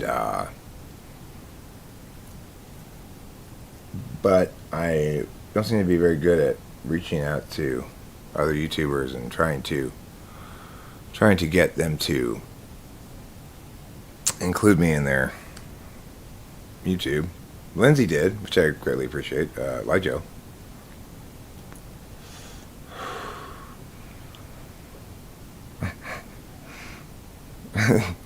You know who else has a degree in sociology, Jaxio? Me. I Did I ruin that for you? Well, yeah, I tell you what you did, Rachel, is you removed from my repertoire my jokes about sociology majors. Yeah, I am. It's true. You know, my basic position on sociology has always been sociology is the art of kicking down open doors. Kicking down open doors. Yeah. It's funny. It's like either a bunch of obvious shit or just a bunch of speculative nonsense. Yeah. And I they try to mean- make it sciencey with, like, collect data, but... Stats. Yeah, stats, but it's so far removed from any theory that meaningfully makes predictions that it's just... It's a social science! It is. And, like, I definitely... I definitely had those classes. So I'm not, like, taking that away at all. Like, I started getting A's in classes because of, like, changing into sociology, and, like, I was getting B's. I don't know. It's funny. I took sociology because my aunt took sociology, and she suggested it for me, and I was like, okay. It was way easier than art. If somebody wants me to debate on modern day debate, if somebody wants to debate me, I'll debate them. I'm not interested in seeking out opponents. I'm not interested in proving myself as a debater. So, sorry. I'm glad that my sociology degree is funny to you. It is funny. It's fine. It's great. I have no problem with it. I mean, whatever debate channel there is out there or anything, there are serious competition debaters, and when they talk about debate things, it's not something that regular people listen to. It's not something only debaters listen to because it's full of jargon. So, you know, like somebody who's a coach at a policy camp or an LD camp will make a video called, like, say, spiking agent specificity on court apps. And the topic is something like, you know, criminal justice. It's too jargony for most people. So, well, that's great. Went again. I have plenty of ideas myself. I've got more ideas than I know what to do with. I don't have more than one person's worth of follow through. I've been getting a lot of shit done lately that I've wanted to get done and think is important, worth getting done. But I don't need your ideas. If you want to do something for me, great. If you want to make something happen, fine. Fantastic. I'll be there. I'm the most agreeable person in the world when it comes to, yes, I'll do it. I'll be there. I'll show up. I don't feel the need to prepare. Whatever. Right. Ted Cruz is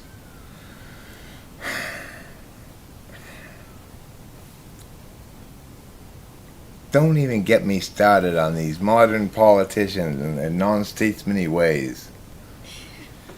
So I encourage you to take those actions for me, Fatewind. I appreciate it. I wonder if this happens to gynecologists. Hey, I have this wife. Come take a look. Yeah, I got this wife. Can you come take a look at it real quick? I know it's your off time. I'm so sorry, but I'd really be a great big favor. What is it? I don't know, but I looked down there and it looked like she was baking a loaf of bread this morning, so I'm thinking yeast infection. All right, give me some gloves. What's your name, honey? Sally. All right, strip. Get in the stirrups. It's nice. I'm glad you guys have stirrups here. It's convenient at your home.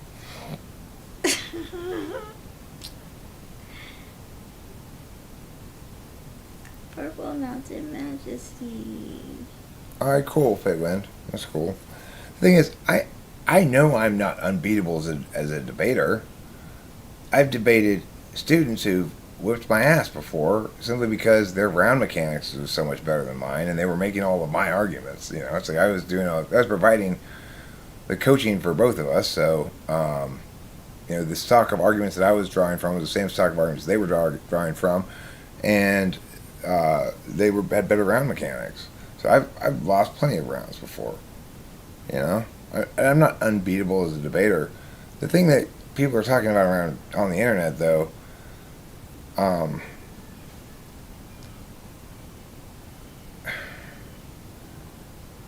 it's like it's almost like a cargo cult.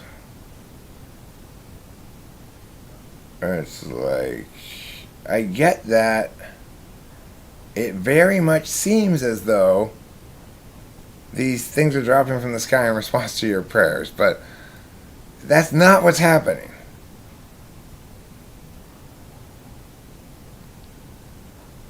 I mean, my point is, there are serious debaters who probably all kind of have the same attitude toward as I do. They should say experienced competition flow debaters, okay? LD or policy specifically, maybe some public forum people too. Those are what you call the non-laity. In debate, we refer to non-debate people as the laity. And so sometimes you get a lay judge. The non-laity comprise experienced, high-level policy and Lincoln Douglas debaters, mostly, and coaches like me. And it's not a large group of people. So, when we exit the ether and come in and hear the words of debate tossed around so slapdashedly, we just go, okay, another class, an infinitely large class that doesn't know anything, is coming in brand new and hasn't had a tournament yet. Fuck. How am I ever going to get this infinitely large class through the first tournament so that everybody's a debater? Never going to happen. Because a real debate needs to be structured, timed, needs to have opportunities for questioning, it needs to operate with one person affirming a clearly stated resolution or plan under a clearly stated topic area. If you don't have those things in place, then you're not. It's not debating. It's just rolling around in the dirt.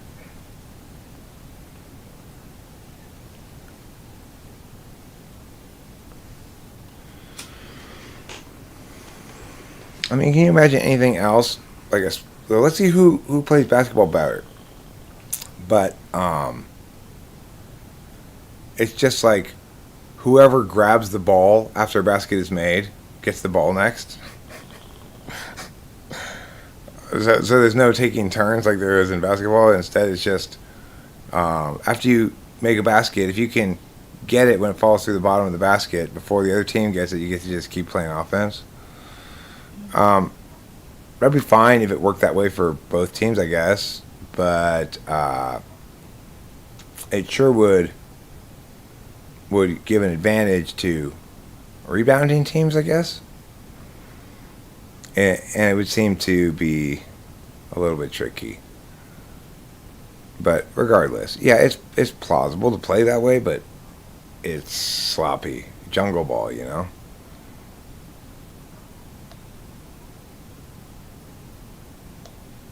Modern day debates as opening statements. Well, the thing is, what's more important than just doing opening statements is that one party be designated AF and be affirming something concrete, something that is objective data that everybody can reference equally. So a resolution is a specific sentence with specific words in it. So if the resolution is the United States should invest $3 billion in maple syrup farms along the North Dakota Canada border, if that's the resolution, and you make an argument saying yes, we should do this resolution because planting orange trees along the North Dakota border is a great idea and will produce great outcomes. Well, you you've not been topical there, right? So somebody can make a topicality argument saying, well, we're not debating about whether orange trees should be planted there. We're debating about whether maple trees should be planted there. So your argument here has no impacts under this resolution. If you don't have a clearly stated resolution, one person is affirming and one person is negating, then it gets meaningless fast. Well, it's constantly changing, Valerie. My DNA, over the course of 6 hours one time, it shifted from Chinese to Japanese, back to Chinese, to Korean, to South Korean, to North Korean, to Vietnamese, to Laotian, finally to Filipino, and then Haitian, Dominican Republican, Puerto Rican, and then American briefly. Am I familiar with intelligence squared debates? No.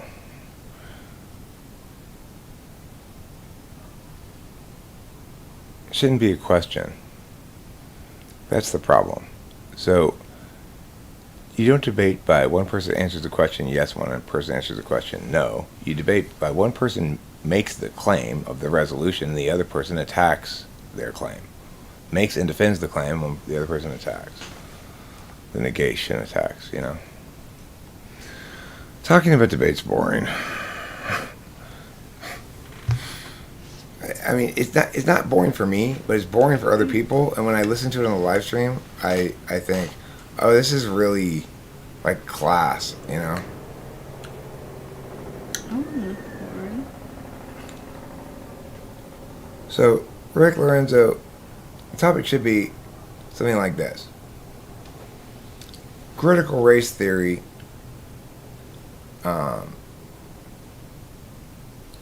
withstands scrutiny. Withstands logical scrutiny. Somebody has to affirm it, has to defend it. So negating has to negate it. Mm. It doesn't really say anything except that critical race theory is legitimate, but it gives you a little bit of the metric that needs to be used by saying it needs to defend against logic. It needs to withstand logical scrutiny.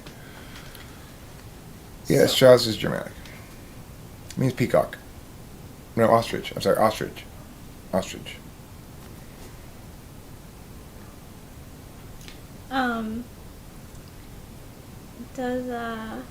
It makes me think about what I asked before, whether I was 748 or 741, and it says that 741 is discriminating. How would you say it's best defined in those terms? It means you're picky. What's CRT?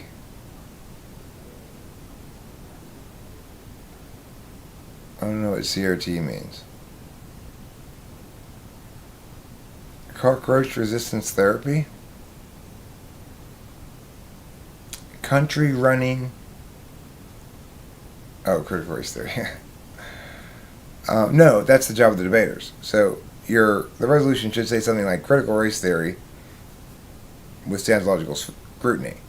As to what comprises critical race theory, if you want to try to affirm the resolution by narrowing the scope of your ground, that's a very fine idea in that instance. You should say only these things comprise critical race theory, and all these other things are just weak imitators of the few good ones or something. And then if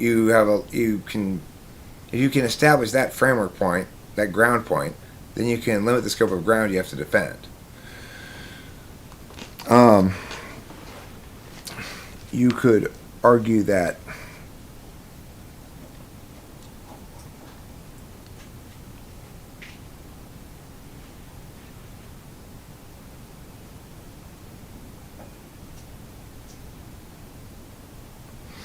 you could argue some sort of metaphorical case like critical race theory withstands logical scrutiny, provided we understand that logic is a category of thing, not specifically a deductive reasoning thing. In other words, feelings have their own logic, their own subjective logic. So if it says withstands logical scrutiny, it can mean either kind of logical scrutiny, subjective or objective. And it certainly withstands subjective logical scrutiny, and therefore we should, and that fact means that affirming this resolution withstands objective logical scrutiny. Because as a debater, I may try to argue that that subjective validation regarding the matter at hand is sufficient to legitimize it, but I have to concede and agree that I have to win the point. I have to win the point to get the point.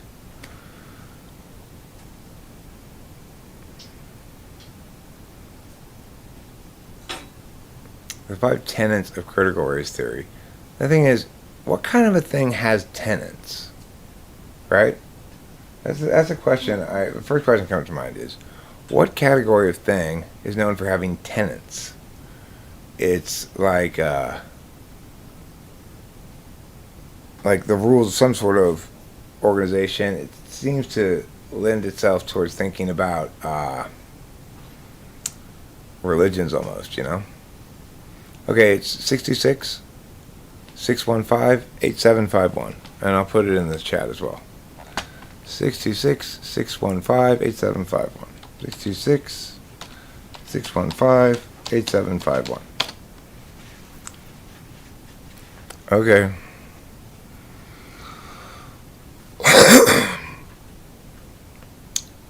So, what do we have here?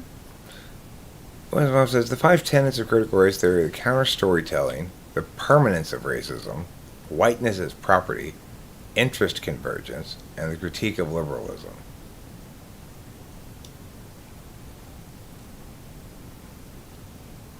I mean, it's got built-in contradictions already in place there, right? This idea of counter storytelling, retaking the narrative, is not done by highlighting the same underpinning that you're fighting against, right? It doesn't make any sense at all. Of course you should be taught. It should be ended. It should be taught. It should be taught as an object of analysis. Like everything else. Like every other ideology or political position or whatever. It should be taught as an object of analysis. I remember I had some 6th graders one time lose a round at Berkeley where they probably competing against 9th graders because they ran Kierkegaard, which was it Kierkegaard? No, they ran, what's that philosopher's name? I forget the philosopher's name, but basically the argument is it's an impact turn on extinction. So what it means to say an impact turn on extinction is saying, okay, I can see because extinction, but extinction of human beings only, and that's good. For all these nihilistic reasons, okay? And the judge said, you're too young to be running this. So, there's that. The problem with running evil arguments in general is they don't work. There's a presumed common good that is summed up as either societal welfare, justice, harm avoidance, standard of living, autonomy, security. It's a confluence of assorted values and value criteria that people move through the world assuming is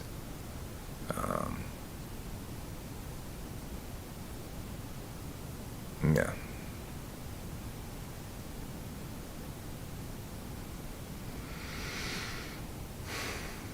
Look, every voice that's trying to make some sort of argument about the political sphere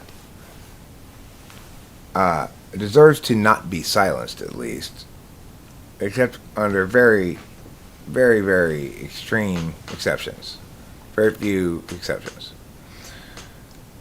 The thing is, it doesn't help, but it's also the case that those voices should not be put forward as paradigms that ought to be adopted without addressing framework issues. So the problem with critical race theory is it doesn't address framework issues. The fact is, each of us is an individual, and to the extent that somebody wants to confer upon me some identity markers that link to my race, which they can't even establish exists, or they can't even establish what race I am, then that's just not going to do. Which cognitive functions do you think matter the most in debate? Well, you can do it a couple of ways. Like, INTJs are really good, and so are INTPs, and they're very different from each other. They learn very differently. INTJs are more pleasant to work with, frankly. INTPs get good faster and are more up and down. INTJs have a more steady climb to greatness. If you get an INTJ in 6th grade and they're still debating in 12th grade, they're probably going to be a national champion. Usually national champions are INTPs, INTJs, ENTPs. You get an occasional other type tossed in there too. Maybe an INFJ occasionally, especially in policy, where the second speaker is following the TE basically of the first speaker. In other words, the first speaker is saying, "Here's what you're running," because someone's got to be in charge of a policy team, and the first speaker has more work to do in policy on the app anyway. So the second speaker is subordinate to him. Can you imagine an ENTP perfectionist with an obsessive compulsive personality? Yeah, I can imagine that. It's me, except they don't stop as they get close to the edge. I like playing with the idea of being near an edge, but when I feel like my overall well-being or security or expectations of life continuing as always in this sort of easy breezy fashion for me, then I'll check myself. Like, okay, I don't want this thing that I've gotten away with for so long to now all of a sudden cost me a whole bunch at the end. So, fuck it. I'll give it up. Whatever it is. It's usually some drug or something.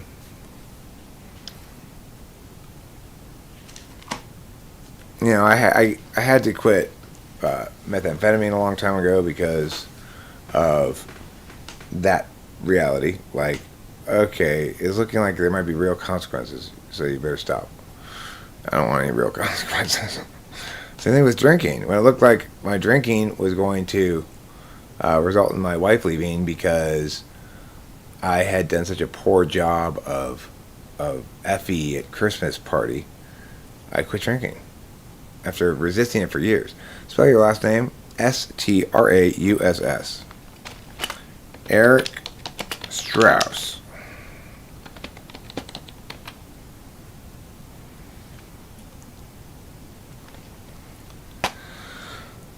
Well, I mean, the thing is, I was done with it.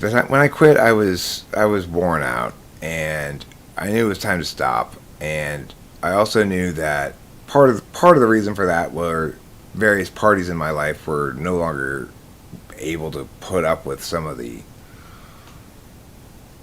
excesses, I guess. And so,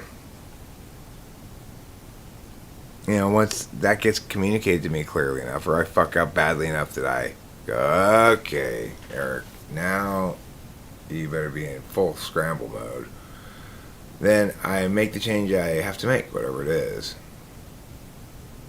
Historically, that's how it's always been. I'm what you would call high bottom. So in Alcoholics Anonymous, talk about having a high or a low bottom. That depends on whether you got pulled out of the skid row to come into these meetings, or you came out of the boardroom to come into the meetings, you know. The thing is, I never lost my job, I never got a DUI, I never cheated on my wife. I never lost a bunch of money gambling. I never got violent. So, if you don't cross any clear negative lines, then you can get away with something longer. It's not necessarily a good thing that I could get away with it longer. But, so I had to quit that.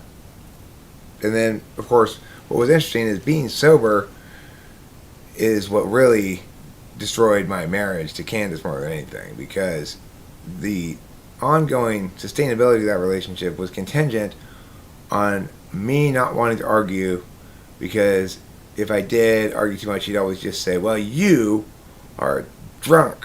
I'd say, okay, you win. I didn't really have a lot of self-regard.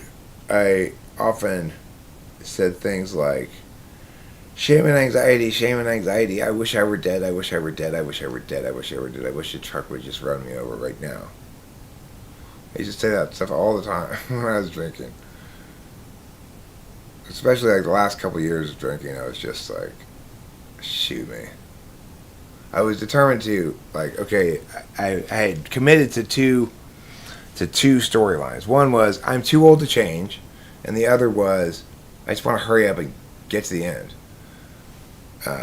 But then there were other competing storylines that made me not want that. But there's this reality that if you're persistent in behavior that you ought not persist in, then you start to hate yourself, and you think that you're attaining some sort of justice by shitting on yourself. Like, well, at least I'm holding myself accountable. You're not holding yourself accountable. You're just shitting on yourself as a way of not holding yourself accountable. Well, that'd be great. I'd love to debate him. Oh. Duality. So, I just need a day and time I'll put on my calendar. Whatever, yeah, I'll take whatever topic, I don't care. Oh, you being sarcastic?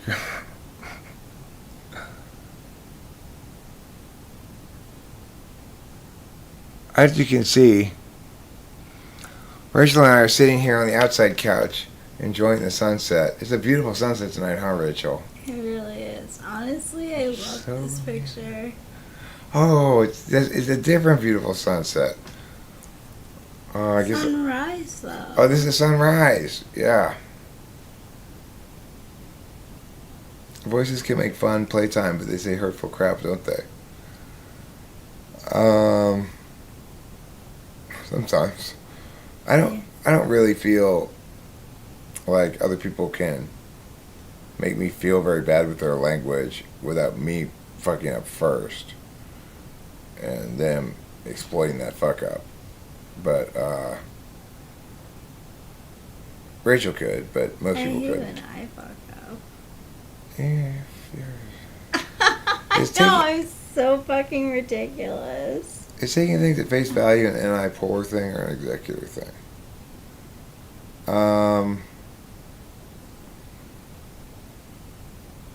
Well, Oh, beauty.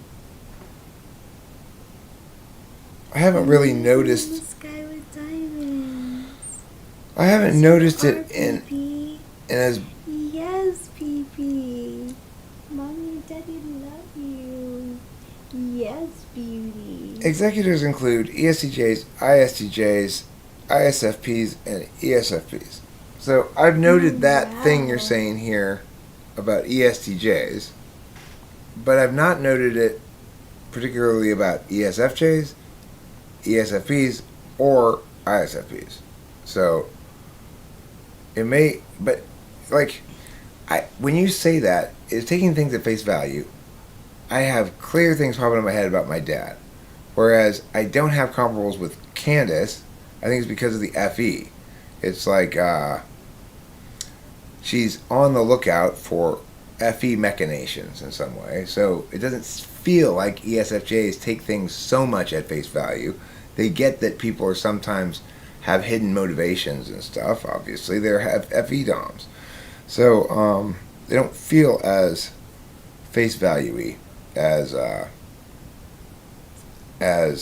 ESTJ does. ISFP, I haven't had enough experience with one in my life to know how they'd be about that over time.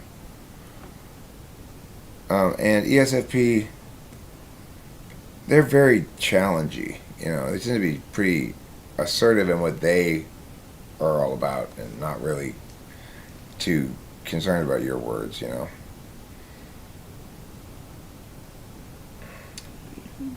in general.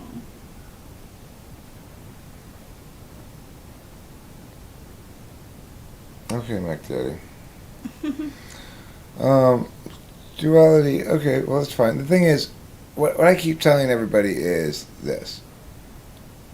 So I've had people suggest to me that I debate meow many times before. I would be happy to do so. If. Oh, Peach knows. But I'm not going to do the legwork to make it happen, because. Yes, the PO Strauss. Thank you for demonstrating SI. Anything other than your debate coach? Thank you. Presidential candidate? Are you trying to tell us that trouble's out there? The resolver of the cognitive function mishmash that I happened upon some 6 years ago.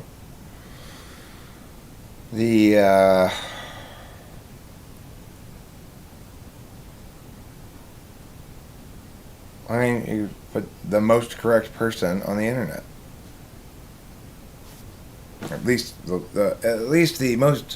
least frequently incorrect.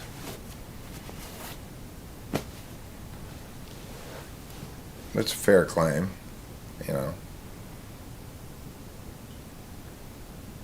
It's because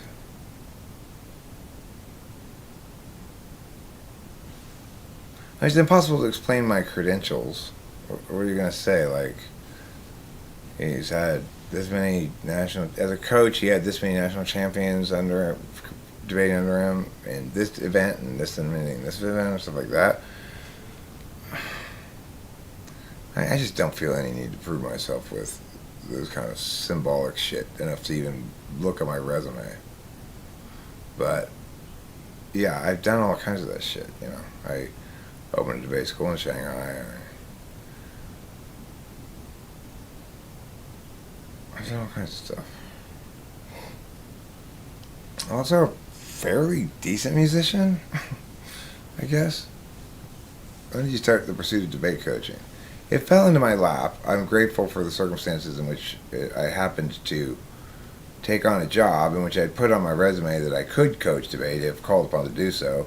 It was an English teacher job, but I thought, well, here's some extra skills that I could offer, And it turned out that the debate coach of the school, who was the coach of the high school and the middle school team, wanted to dump the middle school team on somebody, and I wanted it to be dumped on me because it was one less English class, One fewer English class. Eric, what kind of an English teacher are you?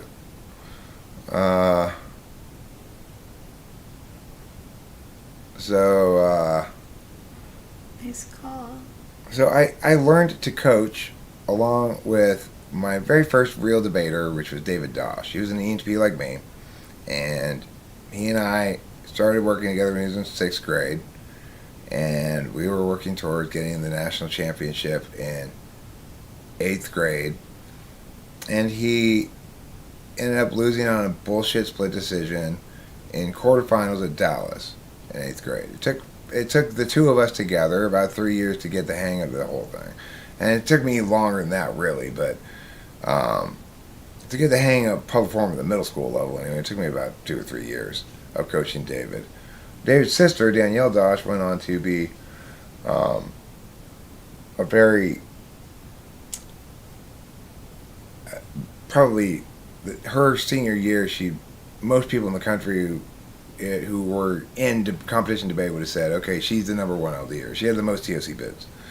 So, my former assistant coach, Scott Wheeler, he had national championships in policy 2 years in a row with Jerry Wang, one of my former debaters, and somebody else. So my coaching lineage runs pretty deep. But I don't like that kind of shit. I don't want to have to justify myself with my resume. It's dumb. Oh, it annoys me. There's this meme of Paris Hilton, and it's like... That's not my peacock, by the way. Oh. It's a wild peacock.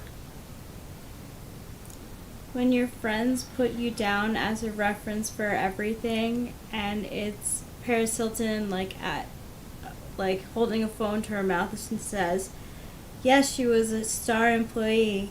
Yes, she was the best tenant I've had." Like, I definitely have put down my friends' names for resumes.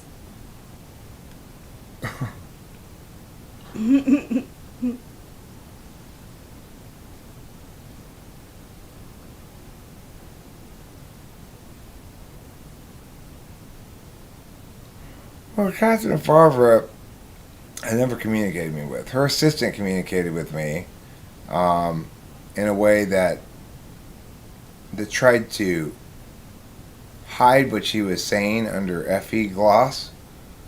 Oh, no, sweetie, no. You know, it's so funny. I want to watch her video on 147. Yeah. She doesn't like them. You know what I hate so much is what? when somebody thinks they're going to sneak one past me. Because it's like, number one, if you're right, you shouldn't have to sneak anything past. Mm-hmm. Number two, that's fucking F. Yeah, really.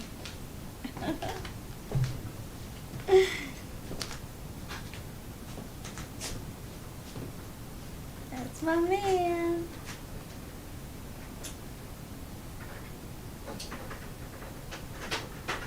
I guess ladies trying to couch her legal threat in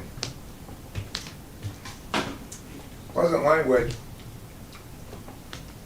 and then wanted to direct me precisely how to make my linkage exactly in coordination with what she wants. That's all so in other words, you got a combo email that begins with a threat and follows up with the request for a favor. And she thinks that with enough FE butter around, I'm not going to notice. That's so bad. I noticed.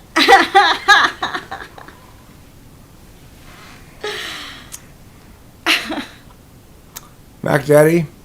Yes. What?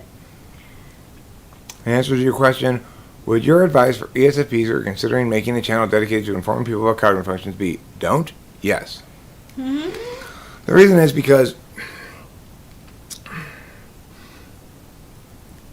it's dangerous even with an ESTP because the truth is instrumental. They're okay with the truth changing to fit the new frame. So, in other words, the new particular situation that you're in, NI fourth is okay with it changing. It's ultimately only instrumental. NI absolute value is not okay with it changing, and that's more correct when it comes to cognitive functions. TI is what saves ESTPs and make them capable when they don't succumb to their fourth slot NI in having perfectly deep and rational discussions about cognitive functions. But I still wouldn't recommend that they'd start a channel to really discuss it ideationally because unless they're just reporting on what host Eric said, I don't trust their NI enough. ESFPs are just, it's like, I mean, they think the truth should change, that logic's an absolute value that they experience in the moment. So in other words, oh, I remember that time I felt vindicated because I was logically correct that in the moment, but it doesn't stick meaning-wise at all. So as a consequence, they're totally ill-equipped to even understand the concepts, let alone regurgitate them correctly, let alone explain them better than they're already being explained elsewhere. You're not an ESFP, Mac Daddy. Will you stop with this shit? See what I'm talking about? Instrumental NI? You don't want a satisfying answer. You want it to not be settled. Do meta analysts more easily recognize equivalencies between frames? Yes. Yes. I mean, not necessarily that kind of not exactly that question, but meta analysts are they don't need one thing to be locked down. Everybody else needs one thing to be locked down. So analysts, they need the specific attention they're paying on a regular basis to be locked down. If you're an executive, you need the frame to be locked. So, in other words, we're not challenging the frame, we're solving problems within the frame. We're executing plans within the frame. Now's not the time to challenge the frame. That was before the executive came in to start executing shit. If you want to challenge the frame, you need to have him before I arrived. Thanks to the executive, okay? The executor thinks neither the frame nor the tool should change. That they're both locked down. But the meta-analyst understands that both the frame and the tool need to change contextually and need to be paired, need to be a matched pair, a mated pair of sorts. In other words, it doesn't matter if what you're saying makes sense in your experience, provided it doesn't make sense in general. So, like, in other words, it's appropriate to use TI in adjudicating a matter that requires a legal ruling. Is this evidence admissible based on law, meow, meow, and meow, and what they say? Is this evidence admissible? That should be addressed with TI.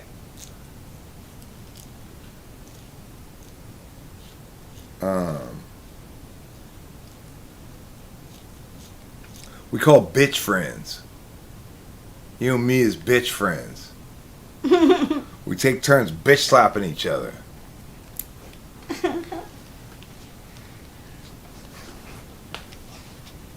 Rachel and I are cuddle friends. Yeah. We cuddle and snuggle with our genitals pressed together in erotic fashion. We do. Then I'll be like, oh, oh. And she'll be like, ew, ew, ew. That's how we know some sensual activities in the works.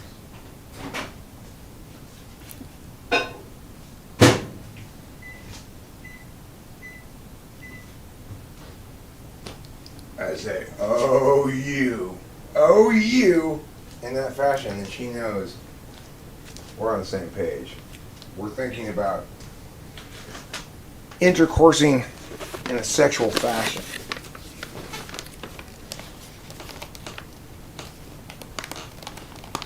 Okay, fine. Well, we're bastard friends. You know what we can call us? We can call ourselves bastard swords. Would you like to be a bastard sword? It's got little jaggedy edges. I like that.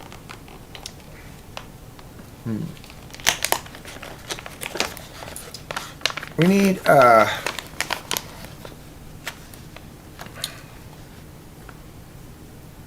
SKW. What's an SKW? Isn't that as negatively correlated with women as bitch is? But I'm including myself as a bitch friend too.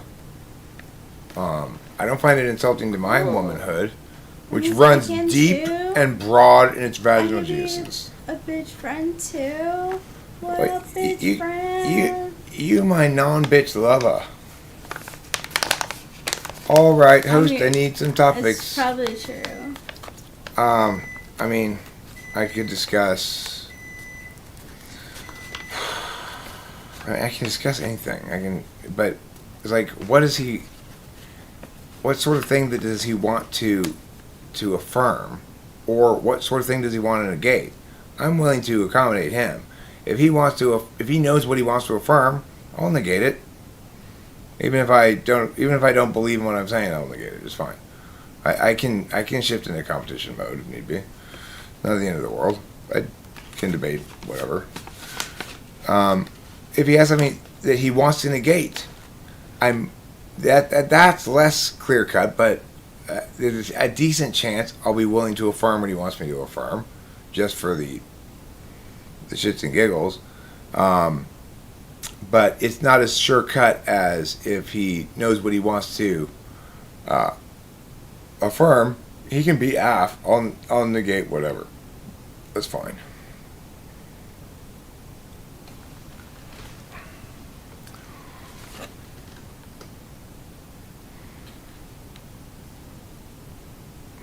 Jeremiah Fix, will you stop playing her silly game with her? Mac Daddy is not an ESFP. She's an ESTP who doesn't want the thrill of challenging her own type to stop. Because her NI is instrumental, not absolute. You know? For her, the truth is just tits on a warthog. Is that politically correct still? Is that okay? Trigger warning, anybody? Anybody want to hook a trigger up here with some clarity? No?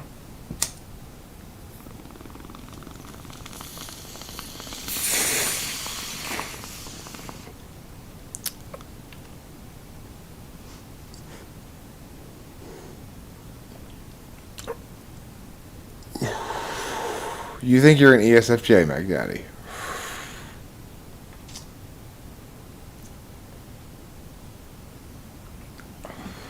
Like that mean.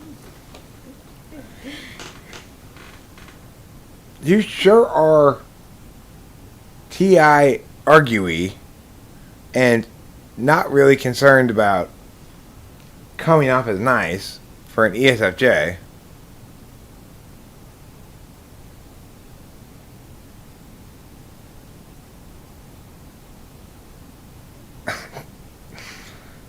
No. If you were TI tool, but were having scandalous relations with your fourth slot function right now, then you'd ask exactly that question. You're just looking for ways to TI negate NI truths, but in this case, you're just proving my point. That's all. You're just proving my point. What you say to me is rubber and pea. Bounces from you and sticks to who? Sticks back to you. That's, I think, what the old saying goes, right? Something like that. I like that. I like that a lot. I've never heard that before.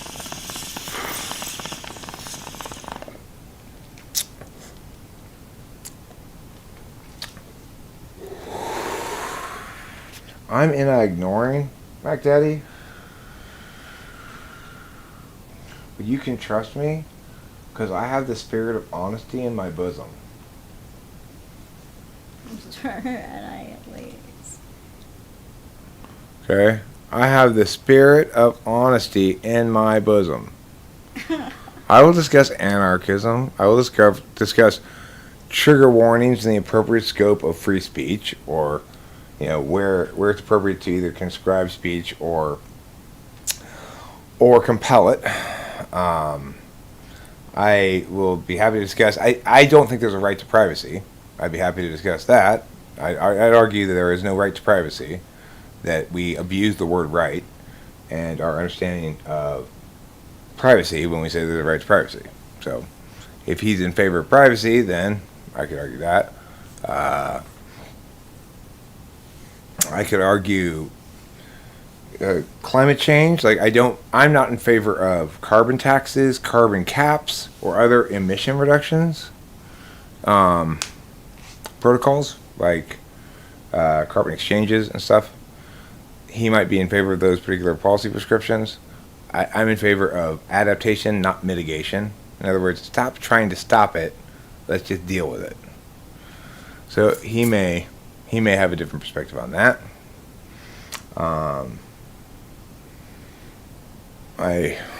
I strongly oppose the capital gains tax.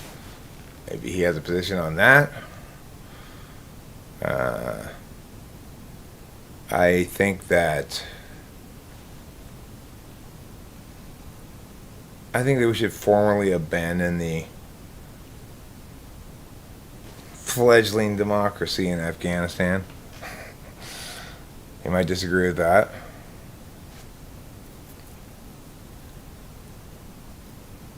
It really depends on what his positions are. I don't know his positions, but if you know his positions, then I just said some of mine. And with that tone, I'm not getting ice cream. No, I'm sorry.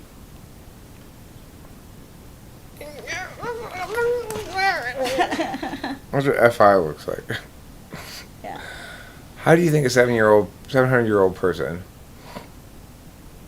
who stopped physically aging at 30 would look? I think they'd look like a 30-year-old. Is that a trick question? Whatever. I've debated people before. I'm happy to afford as much honest attention to a thing as it deserves. You know, it's like if somebody's like I debated quote unquote this guy from Discord or something one time about, you know, he heard that I embraced a Christian magical thinking frame and jumped to a bunch of conclusions and came in to negate it, and ended up trying to argue to me that it was necessary for me to have good logical reasons for God's existence because there were good logical reasons for his existence. When he came in to try to negate God's existence, I was like, okay, goodbye. You're not treating me like a human being when you are that. It's like I don't expect everybody to be a competent debater or competent communicator or a competent thinker, but if you aren't a competent thinker, don't debate me. It's just you're just wasting my time. Okay? The fact that you're wasting your time, I don't care about. You're wasting my time. And making me feel annoyed.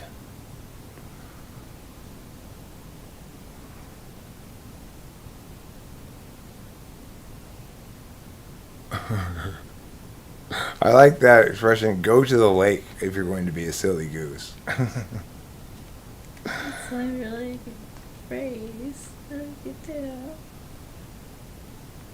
Eric, how much is it to ask you to FI care about us? We show up, we subscribe, we ask you questions, we care about your stories. We get no recognition. How could you? I'm recognizing you right now, Mark Daddy, as the one who asked that question. You are hereby recognized and acknowledged as the choir, and this will have to do as an answer. I am an attention hog, yes. Oh, you mean Mac Daddy? Well, you'll never hear me calling anybody an attention hog because they'd say, hey, Eric, isn't that the pot calling the kettle black? And I'd say, well, yeah. He's fixing races at Belmont. Oh. He's a gambling gangster who fixes races at the ponies and fixes fights at Madison Square Garden. Madison Square Garden is still there? It's still there. Fixing the election. Yeah, that's another thing he fixes. Fixing pipes. He also fixes foxes.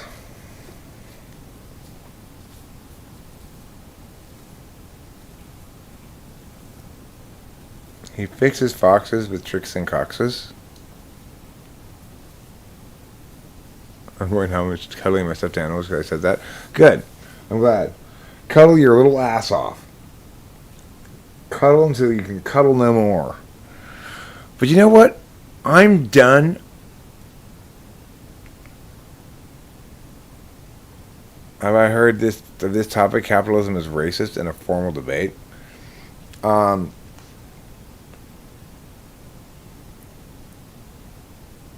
They might. There's a new debate event called Big Ideas Debate, which is, it's like, it goes like this: policy, LD, public forum. Then you've got Parley, and then this new Big Ideas format, and then Congress, and everything below that's not debate. So, like Model UN or whatever. No, sorry.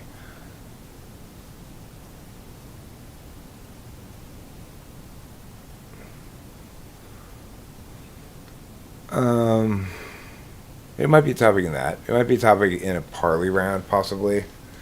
Something like that. Impromptu debate. But it wouldn't be a formal topic for LD or something like that. Instead, if they were gonna try to have that topic in Lincoln Douglas, they'd want to narrow it somewhat. So they'd say something like, in the United States,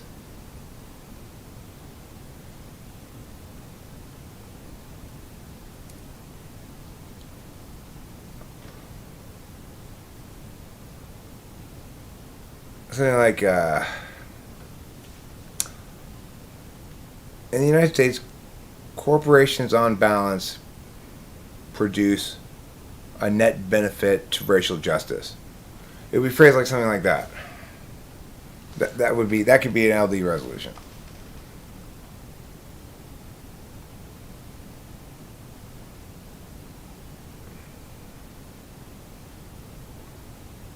I mean, the thing is,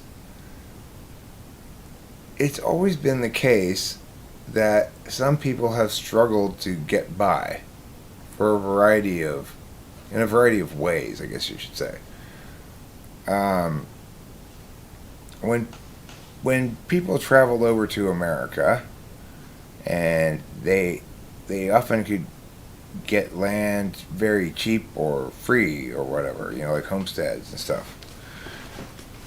Now, some of those people were well-suited personality type Oh, it's a P.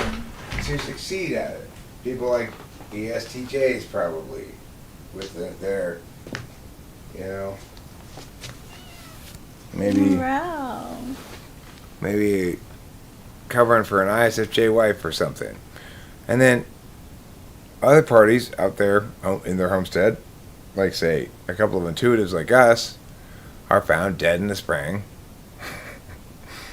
or maybe, as usual, what happens is when I see there's going to be real consequences, I get my act together and avoid them. That'd probably would happen. I get used to it and I'd adjust, But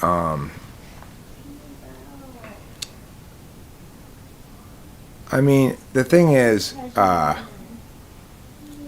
thing to remember about capitalism is somebody comes into your community, wherever you live, and says, I want to sell you things, or I want to hire you. That's it. And the thing that makes it capitalism is you get to decide yes or no.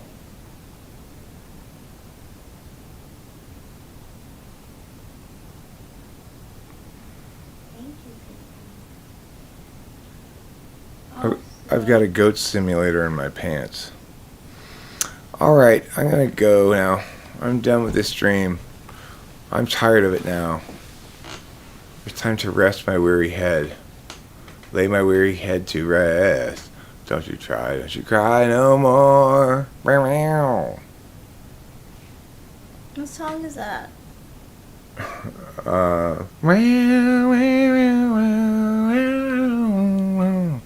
It's more than a feeling. We were listening to it in the car earlier today. Remember? Yeah. Yes. By we were. Boston? Yeah, by Boston. Well, look. The thing is, Eli, the reason you'd be wrong is that capitalism isn't a process. So there may be people who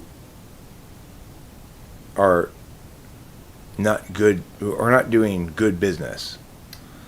And that's unfortunate. But that's not a condemnation of doing business. And we'll leave it at that. It's funny how whoever critiques capitalism, I've never heard anybody tell me I shouldn't get to charge $100 for people who want me to type them. I've never heard anybody tell me that people should not be allowed to hire me to type them. All the non-capitalists, they never say that, right? But if you're actually anti-capitalism, that's what you believe, that the government should come between me and whatever work I do, that there should be some central party that's saying, Eric, we'll tell you who to type because we know better who you should type. And we'll pay you a salary or something. Which is, it's weird, right? Because I'd never have that job. If people weren't allowed to pay me, then I wouldn't get paid, right?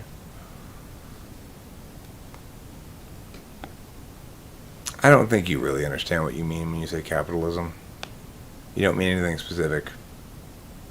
I mean, certainly you don't mean the right for one individual to do business with another across international boundaries without tariff and with very little tax or service charge.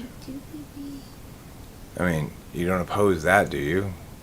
And so why? I'm just a guy. If Mia from across the ocean wants to pay me to spend an hour talking to them and figure out their type, why should that not be allowed? So who should own my means of production then, instead of me?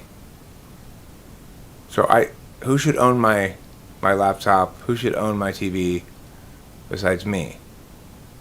I'm the one who's using them to make the things. Who should own my microphone and my camera and my light? Okay, all right, fine.